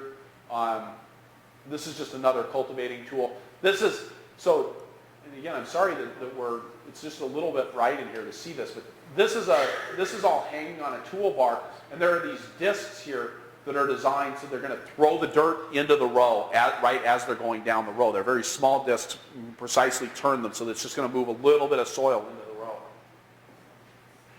This is a cultivator, a tool holder here. The plant's going to come down in this space, so you can't really use this on big plants because there's not a whole lot of headroom there. But you've got the ability to make some pretty fine adjustments over the row with this. I like adjusting tools in the shop. I mean, actually get down, mark out with chalk on the floor of the shop where the plant rows would go. You know, so you actually measure it out and set up and adjust everything. And then when you got the concrete and the tools and you're in the shade, and then you can go out to the field and do that cultivating and kill stuff. Now, you might still have to do some adjustment out in the field, but if you can get close in the shop, it's a lot easier to do the work there than it is out in the field. And then track sweeps are really, really important. Again, it's easy to overlook this. It's easy to say, yeah, you know, we'll get that the next time we come through the field. But every time you get through the field, it's kind of like what my grandpa used to say. You always got to eat every meal like it was going to be your last. You know, 'cause you never know when you're going to eat again, right? You never know when you're going to be able to weed again. Okay, you get through, you might get busy, you might get sick, you might get rain, you might have other things you got to take care of. So every time you go through, kill every weed that you can possibly kill, and then come back through the next time and do the same thing again. Common problems, again, and this was actually a bed making problem. You can see how all 3 of these beds have this kink in the middle of them here, and then they straightened it out here. Well, that means that no matter what you do, you're never going to be able to kill the weeds in there. So if you're using tractor-mounted cultivation, precision becomes especially important. If you say you're going to lay your beds out on 5-foot centers, lay them out on 5-foot centers, not 5'6" or 5'3" or 5'1", 5-foot centers, so that you can get through there with the tractor and kill every weed every time with the setting, with one setting. Again, same sort of thing. The beds are spaced too wide. The tractor's not adjusted correctly. That's a hand weeding job. Now, the worst thing about a hand weeding job like that, if you have to go in and rescue weed a whole crop, you're probably going to get around to doing it. But if you don't have to go in and weed around the whole crop, that crop of weeds went to seed. Because nobody ever got around to going in and taking care of that 20-foot patch of weeds. Okay? Because it's too small to deal with. It's too hard to make that into a job to send somebody out. The next year, that's going to be a weedy mess. Hand weeding is really expensive. This is also really competing. There's a lot of moisture going out through those weeds in a drought year or even in a dry month. Those weeds will make a huge difference in how much water your soil is taking up, and therefore how much water those plants have available to them. Right? The way water moves out of the soil is through plant leaves. Okay? Those have been hand weeded, by the way. Those have been hoed down. But again, those have been hoed down. Plants have been, this is rescue weeding. They chopped the weeds out of the rows, laid them all into the paths. What's going to happen if it rains any time in the next 5, 6, 7 days? You've got a mass of weeds coming right back up there. And do you think you can get through that with a cultivator? Not a chance. Okay? You're sending a hand weeding crew back through there. And that's just dollars right out the window. But weeds make things a lot harder to harvest. This is a garlic planting. Okay? Didn't get mulched in the fall. We don't always have to mulch garlic in our area. So they didn't mulch, but then they also didn't cultivate in the spring. So they had a big mess of weeds in there. And then, now when you go through, not only did they end up with a lot of really small garlics, but you go through and dig that, and now you're searching through the weeds to find the garlic plants. They're always in the way. You want to lean over in this planting, right, to grab that garlic stalk, and your face is right down there in the foxtail. Okay? How unpleasant is that? You want to kill worker morale. All the other stuff we talked about employees, doesn't matter if you got to pick them out of foxtail. They can't be efficient, and they're going to be miserable doing it. So are you. Okay. Wheel hoe can be an effective tool to use. Going down the field with one of these, you can train workers on these pretty darn easily. And even on our farm with our 20 acres of vegetables, we found that there were places where that wheel hoe was really effective. Okay? It's easier than going out and hand hoeing, and we could send people out with that tool and say, hey, take care of that small spot and that small spot and that small spot, and one person can go around and pretty efficiently make that happen. I really like these diamond hoes. So this has a blade, so it's shaped like this, and it's sharpened on all 4 sides. These are manufactured by DeWitt Tools. That's about 8 inches wide. And so you can cut on the pushing and the pulling motion. So that's a really nice tool to be able to use in and around the plant, so in the row. You can actually see here, Hannah didn't take away the drip tape. She's sliding the hoe underneath the drip tape. Okay? So rather than doing this kind of a motion, she's got the hoe in the ground and she's just stirring over the top of the soil. And again, it's just you're stirring. You're not going down deep in the ground. You don't want to bring up new weed seeds, but you got to make sure you're actually cutting those. Put an extra handle on there? Yeah, this is a D handle. I can't find a supplier for these. I'm trying to get Four Season Tools to start manufacturing them. There is a Green Heron tool company makes a plastic version of this, but I haven't tried out yet because I've got enough of them on my farm. I haven't been able to get them to give me a demo model. But see, what's really nice about that is, yeah, if you've got, so this hoe, it's got, did we get a picture of that? So see how it's got this pistol grip there at the end of it, and then you're holding on to that D handle there. Anytime if you're hoeing for a long time, you got your hand in this position, that's a fairly neutral position. But once you take this hand and turn it over like this, you're twisting and putting pressure on this area here, which is actually pulling your shoulder down, which is going to cause pinched nerves and other issues that can result in carpal tunnel syndrome, which I have really bad. So I work really hard to avoid this. Okay? Because you put that D handle on, and now you can put that there, and you can actually throw your shoulders back. See me standing up all straight and rigid? Okay? And then we're able just to get in there and stir that soil around. Making sure that employees know that they've got to get underneath the soil. Just gliding over the top of the plant doesn't do any good. You've got to get in and slice under every inch of soil.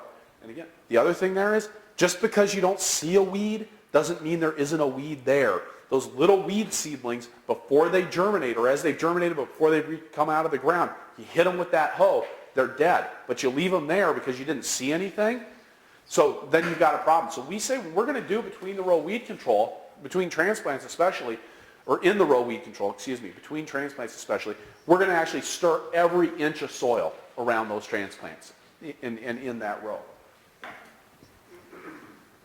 This is a crew just going through. You can clean up a lot of ground really fast.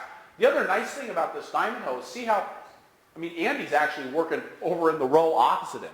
Okay? She's working all 4 rows of this bed. So these are 30-inch outs from that row to that row is 30 inches. She's able to do the whole thing in one pass. Less walking, more hoeing. I do like the collineal hoe as well. This is the one that Elliot Coleman talks about in his book. See how she's standing upright, kind of, Elliot calls it dancing with your hoe. Yeah, again, stirring, just stirring right underneath the soil there. And again, you can see that proper motion. So that's holding it with those thumbs upright so that your hands are both in a relatively neutral position. But you can't really get out very far with them. You also have to train employees with all of these finer bladed hoes that they can't use them for killing big weeds. You can't take one of those nice little collineal hoe blades here. Again, hard to see. So it's a thin little blade. You can't use that to chop things out. You only use it to kill small weeds. We use a lot of flame weeding on our farm, especially because we grow a lot of carrots. Do you guys flame weed for your carrots? So here, what I'm doing is right before the carrots germinate. So here's this carrot. I've gone out and checked the soil. I scraped the dirt aside around the carrot when I found this carrot. And see, it's popped out of its seed coat, but it still hasn't made it up out of the soil. So it's got that nice little hook over the top of it. That's the day I want to go out with this flame weeder. So I mount one on, I have a backpack carried one here. So I'm carrying a propane tank on my back and just walking down. And this is a fairly fast walk, okay, like this, just going down the row. And I'm holding that flame at an angle so that it's not penetrating deeply, but that's going to boil the sap in all of the leaves on any of the weeds that have germinated. Not effective against grasses, but very effective against broadleaf weeds. You don't have to see them wilt when you go over them. They'll do that later. Okay? You want to see that when you pinch them, that you can see your fingerprints on the leaves. That's a sign of a dead weed. So this is a really fast operation. This isn't so much about weed control, but it's about pest control. We used to use a hand pump sprayer, and I finally got one of these Solo. It's a mist blower, so it's got a little chainsaw motor on there, and it's actually pouring out the pesticides. And I'm able to cover, rather than one row at a time like you are with one of those pump sprayers, this one I'm actually able to cover between 4 and 8 rows, depending on the size of the plant, by walking down the row with that sprayer and going from side to side and waving that wand down as I go. Now this is Bacillus thuringiensis, which is a low toxicity pesticide, which is why I'm out there without my respirator on. I hate spraying. And so anything I can do to make it go faster is going to reduce my resistance to doing it, which means it's much more likely to get done. Okay. Picking and packing then, labor saving here. Again, training issues. No crossing. So you see how Katie's cutting with her right hand, and she's grabbing the leaves with her left hand and moving them into the crate over here. If you're moving it into a crate over here, you're losing time because you're going across your body. That's a harder motion. You want to be, and we always have people pulling the crate along. So she should be cutting from this side, moving in that direction. So this should all be harvested back here. So pulling crates is easier than pushing crates. Again, this is harvesting cabbage on our farm. We carry a bin on the front of the tractor, and I'm just going along cutting cabbage heads and tossing them into the bin. But again, I've got that bin is on my left. I'm not going to try to have that bin on my right. And this is an example of where we take the inexperienced person and put them on the tractor, and then I cut the cabbage because I'm much faster than anybody else at making the decision about what cabbage to cut, getting it cut and appropriately stripped and thrown into the bin. So, sometimes, like a lot of people get hung up on the idea that like the tractor driving, that's the important guy. The tractor driving oftentimes is actually the easiest job on the farm, especially if you're doing something like transplanting or driving for harvest use. Put the good people out on the ground. Is that a special model Kubota? Like, is that an orchard or? No, this is just it's a 70-40, but we bought they call it veggie rubber. So it's got 11.5-inch tires on it. Real common setup in California. So if you go to your Kubota dealer and say, I want veggie rubber like they use in California, they can do that. I didn't realize this, but this I think applies more to buying new tractors than it does to buying used tractors. But these guys have a good network, and you can tell them to go, call the person in California, find out what they do out there. If you've seen a picture of something that you want, don't settle for buying, especially if you're going to buy something new. Don't settle for something that isn't exactly what you need for your operation. All of this stuff is fairly customizable. Okay, you can get skinny tires on your tractor. So the skinny tires let us have tighter row spacings without having to worry about driving on the large plants. You know, something like a cabbage plant's big and sprawly, but I can drive through here even when those cabbage plants are mature on 30-inch rows because I got the skinny tires on there, and I don't have to worry about driving on the plants. Does this tractor have the belly mount option? It doesn't. No. No. Yeah, just a standard foot. I don't think they're making any new tractors now that have the offset body that would give you the ability to do a belly mount cultivation. You got to go into the used market for that. Again, I love my Kubota 245, but I'm a big Arm & Orange tractor guy. That's what I like. Minimizing moves. Of course, I said this earlier. Every time that you grab something here and move it over here, that takes time. And it takes a lot less time to pick up a tomato than it does to move a tomato. And I've had to train, now it's a skill. See this guy, he's got 3 tomatoes in his hand. That's a skill. You don't just know how to do that. So you have to teach people to do it, and then you have to explain to them, I realize that now it would be faster to go move, move, move, than it is to go fumble, fumble, fumble, fumble, move. But once you get past the fumble, fumble, fumble, fumble, fumble part, once you learn how to pick up those 3 tomatoes, it's going to be a lot faster to pick up multiples and move them to where you want them to go.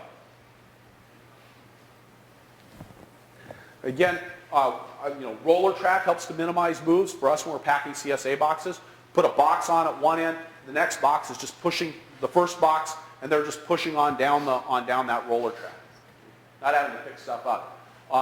Harvest belts, if you're doing stuff on a large scale, these guys are actually picking up, harvesting cabbage, putting it on that belt instead of having to carry cabbage down the row. Chop a head of cabbage, put it on the belt. It goes over here, gets carried up and dropped into the bin. Okay.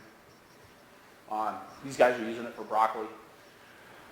This is how we cure our onions on our farm. We do a lot of onions and shallots, and we've actually started doing this with our garlic as well. So I have these greenhouse heaters. It's an LP propane heater, and then we take we set it up. So these are our 20 bushel harvest crates, and so we harvest into those crates. Our onions, shallots, garlic gets picked up and put into those crates. We wheel them into the greenhouse. We stack them with the tractor, wheel them into the greenhouse, and then we wrap them with plastic on 4 sides, not on the top. And then we hook them up to the greenhouse heater. And we stick the thermostat right in there, and we set it for 90 degrees. And so we're pushing warm, dry air, but we're forcing the air in through the onions and forcing it up and out the top. So we're curing onions just like that. We get to the market 2 weeks earlier than anybody else because we're doing that. We're not laying them out in the greenhouse, but we're also not bringing things into the greenhouse and laying them out on benches or taking them into the barn and trying to hang them from the rafters. We're just putting them out or putting them in there, forcing the air through them, getting them cured, and then these are going to get taken, wheeled to the door of the greenhouse. I'm going to pick them up with the tractor. I'm going to take them over to the packing shed, and I'm going to wheel them into the onion cooler. So once we've picked an onion out in the field and gotten it into those bins, we never touch it again until it's time to clean it. Save a whole lot of moving and picking up and putting away. Until they're done. It's usually 3 days. 3 days, sometimes 5 days. It depends on the conditions when we do the harvest. What do you normally bring them down to for moisture? I bring them down to when the leaves rustle just right. There's a certain sound that I'm looking for with it. And and I guess what I would describe it as is when you squeeze it, that those outer papers, they should kind of pop off. They should have that kind of, like a grocery store onion kind of rigidity to them. Do you find a variance in the drying at one end versus the other? Nope. It's fairly uniform. These are up on blocks here. Okay, so there's plenty of air circulation happening down underneath there. Yeah, we find that they all cure really evenly. Same thing top to bottom, we get pretty even curing in there too. So, when we have a lot, we'll stack those bins up to 3 high. So, if you get, the big thing to avoid there though is bringing in a whole lot of dirt with them. You need to have the air being able to move around the shallots or the onions. So if you got a muddy harvest, you got to get more of that dirt off out in the field. You can't just, because you really are relying on that air to move around the onion plants. Those are completely full, right up to the top. I used to get nervous about it and I started with quarters, and then I did halves, and I was like, you know what? I don't have time for this. So fill them up, see what happens, and it worked. No. If you, okay, so conventional onion handling, they would take those onions and they would, I mean, I've even seen pictures of guys just putting them right into the warehouse in big piles, 8-foot tall piles of onions that they're forcing the hot air through these slatted floors up through the onions. I mean, so this was actually something where we looked at how the big boys were doing it. I said, there's got to be a better way. And so I looked at how the big boys were getting this job done, and I said, how can I make that work for myself? I'm not going to build a slatted floored onion drying facility, but I got a heater and I got onions. So how am I going to get the air forced up through the onions, and how am I going to minimize my handling to do it? You know, and then continually stripping it down to the minimum that I need. The first version of this, I actually built trays with chicken wire on the bottom of them to hold the onions up because I wanted to have maximum air circulation going through there. But again, as I started doing more research, I saw people relying on the space between the slats to get air in and out of bins, either for active cooling or for drying things down. I said, well, okay, I don't need the chicken wire trays. I can just use the bins that I'm already using and save myself a lot of work putting things in and out of different equipment. Now, you could do the same thing putting harvest totes. You know, if you got vented harvest totes, you could put those vented harvest totes on a pallet and do the same thing. As long as you get them wrapped with the plastic so there's no room for the air to escape out the top. You're forcing the hot air up through that column of onions. And you want to cure them in the shade as opposed to the sun, right? Oh, well, Those are essentially shaded because they're in the greenhouse. yeah, But see, but they're obscured on all sides but the top. yeah, so everything except that top layer is shaded. And actually, when I talked to the horticulture professor from the University of Minnesota about this, he said, you know what, even using shade cloth over the top, you'd have to completely close the top to get enough shade to actually make a difference. But it is, I mean, for ourselves, we're building a new, like a packing house and designed a garlic and onion curing area. Right? And intentionally put it in the shade Yeah. with forced air. Yeah. Because, you know, in the sun, we had issues before with cold. Sometimes you get even some greening. I've had shallots get green on me before. So yeah, ideally shaded, but it takes a lot of shade. I mean, it's really darkness more than shading that's going to make the difference there, at least according to the guy I talked to. So we just stopped worrying about it, and then we just didn't have any problems with it. This is our beet washing coming out of that barrel washer now. This is a relatively new setup for us. So you'll see that at the end of this table, there's no lip. Okay? So we're able to just take those beets and push them into the boxes without ever having to pick them up and carry them. So Hannah's still being able to do quality control over the beets there. She can pick up a dirty beet and throw it back in the barrel washer. Take something that's got a top that needs to be chopped, she can take care of that. But as she gets a bunch of beets that are good and ready to go into the boxes, she's just able to push them right into the boxes. You'll notice we have 2 boxes there. That's so that you can take one box and fill it up, and you can have somebody who's grabbing that box, take it away to weigh it, and you can have that other box getting filled while a third box is getting put in its place. Okay, so we're able just to really roll through a lot of product that way. This is a bin dumper here. Now, we don't have a bin dumper on my farm because I built the packing house too short. So when you're building a packing house, sorry guys, build it with really tall ceilings so that you can use tall equipment. Vertical space is relatively inexpensive compared to horizontal space. So these guys, you know, this is a big 20-bushel bin, just like these guys here, but it's full of, in this case, I don't know what they're washing there, probably full of beets or carrots. It's actually being lifted up and dumped into the barrel washer. We have to move all of our stuff into our barrel washer by hand out of the bins that we harvest into. Roller track again. You know, shaded wagon for getting stuff out of the field is really nice. It allows a little bit of extra time to be in the field, make that cooling happen instantly. These guys will oftentimes carry a tank of water out to the field, so they're able to dunk the crop right out in the field, because once something's wet, even in relatively warm weather, it's going to start as the water is evaporating off of it, that process of evaporation will actually cool the crop down. Just another, pick it up, get it into something, and then get it out of the field quickly and easily. This is a food farm actually in down near Duluth. Golf carts.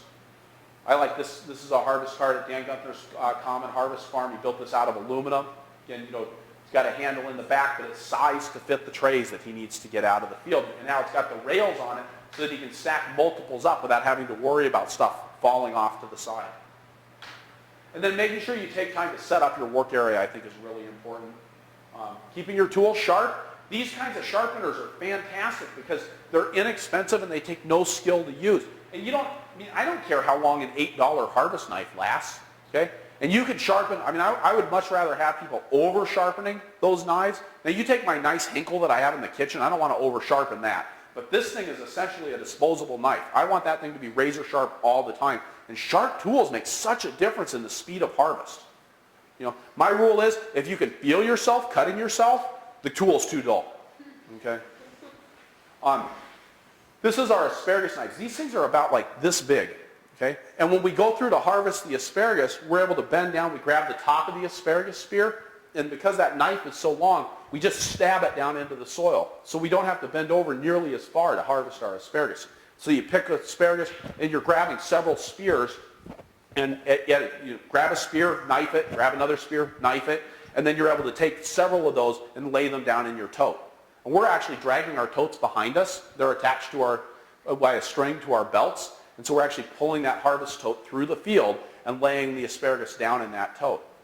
And then these stripes here, those are what let us tell people how high to harvest. Because again, if you say harvest 8-inch asparagus, or 10-inch asparagus, or 12-inch asparagus, then your employees are out there trying to figure out which one they're supposed to harvest.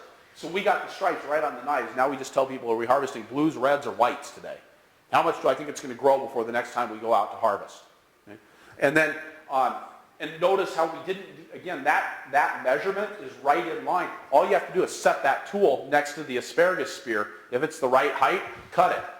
There's no separate movement involved. And it's not out there with a measuring stick and then having to put the stick down and and take the cut. Salad clippers, this is something they use at Harmony Valley Farm for harvesting rows of salad. You see how these are just standard head shears, okay? And then they put these plates on those head shears so that when they're going to harvest a row of salad, they just slice the whole row. They're getting 12 or 15 inches of salad mix, and it's all being caught between these holders, okay? And then you just take that whole thing and tip it into your harvest tote, okay? Think about how much faster that is than going along with a knife, cutting a few inches at a time and holding it in your hands. How much more salad they're able to hold on to. However, that requires excellent weed control, otherwise you're picking weeds, okay? A lot easier to pick around weeds by hand. The more mechanized you get, the more precision you have to expect on the front end, okay? So the more, I guess you might even say, the more precise you get, the more precise you better get. Okay? You need it at every step of your operation. I like this cart. This has got a little gas engine on the back. And I don't have a picture of him actually harvesting with it. But this is his asparagus harvesting cart. This guy grows a whole bunch of asparagus. He harvests it all himself. He's got like 2 acres. 70 years old, he harvests all his own asparagus. So he's got the tray, or his asparagus tote is sitting there. He's driving this thing down. He's got an accelerator. That's the accelerator there. So he just pushes his knee out to the side. The cart goes forward. He's stabbing asparagus with those asparagus knives, putting it in the tote, okay? And just driving down the row. Now, we pick our asparagus on my farm every 2 or 3 days because it takes so long to walk through the asparagus field. Okay? This guy's driving through the asparagus field. He's moving twice as fast with half the effort. Okay? So he's actually got time to pick that asparagus every day and optimizing yields and optimizing quality out of it. This is an undercutter here that goes through and lifts up the whole bed of carrots. Okay, so now this is what it looks like here when it's mounted on the back of the tractor. It's got these big heavy tines that come out the back. So it's lifting and loosening that soil, and then we're able just to grab the carrots by their tops and pull them out of the soil, break the tops off, and put them in a basket. Is that manufactured homemade or is that? Yeah, that's homemade. Well, machine shop made, but yeah. There's a version of it that you can buy from Market Farm. This one's got some discs for cutting through any weeds that you've got. Brendan, just send me an email and I'll send you a better picture, okay? Because you're not going to get a good picture of that in this light. So, even something like this. Well, we have one of these too. This is at a Featherstone farm up in Minnesota. They've got this is an FMC carrot combine. They're using it to harvest beets. This thing will actually pick up the beets, chop the tops off of the beets, and drop them into the bin. okay? And we can harvest, God, what did we do this year? I think we did 18,000 pounds of beets in one day with these, with a crew of 3 people. Okay? Harvested out of the field in the cooler in 8 hours. Okay? Now, these things, I mean, again, you're looking at $4,000 for one of these, but it really only takes one time of needing to save a whole lot of labor. And when I did the math on what it would take for us to harvest 5 acres of root crops by hand versus by getting this tool, this paid for itself in 1 year. Okay? So incredibly fast. And again, some farmers use this on even a smaller scale. I know a guy that uses this on he's got a 7-acre vegetable farm, and he's got one of these for doing his fall roots harvest because he's got so much other work to do in October that to him, the fact that the roots harvest is done, he only uses it for 1 day a year, but it's done in a day. That's so valuable to him because of everything else that he's got going on in October. So, Just about any root crop? yeah, just about any root crop. I've done rutabagas with it. I probably won't do parsnips because I think they're too deep. You can do carrots. Carrots are a little hard because especially if you're growing the good kind, you know, they drop into the bins and they're going to have a tendency to break. But you can kind of cushion, you get somebody up there to cushion their fall. You know, I've grown till carrots out, they come up fine. that's not what we heard.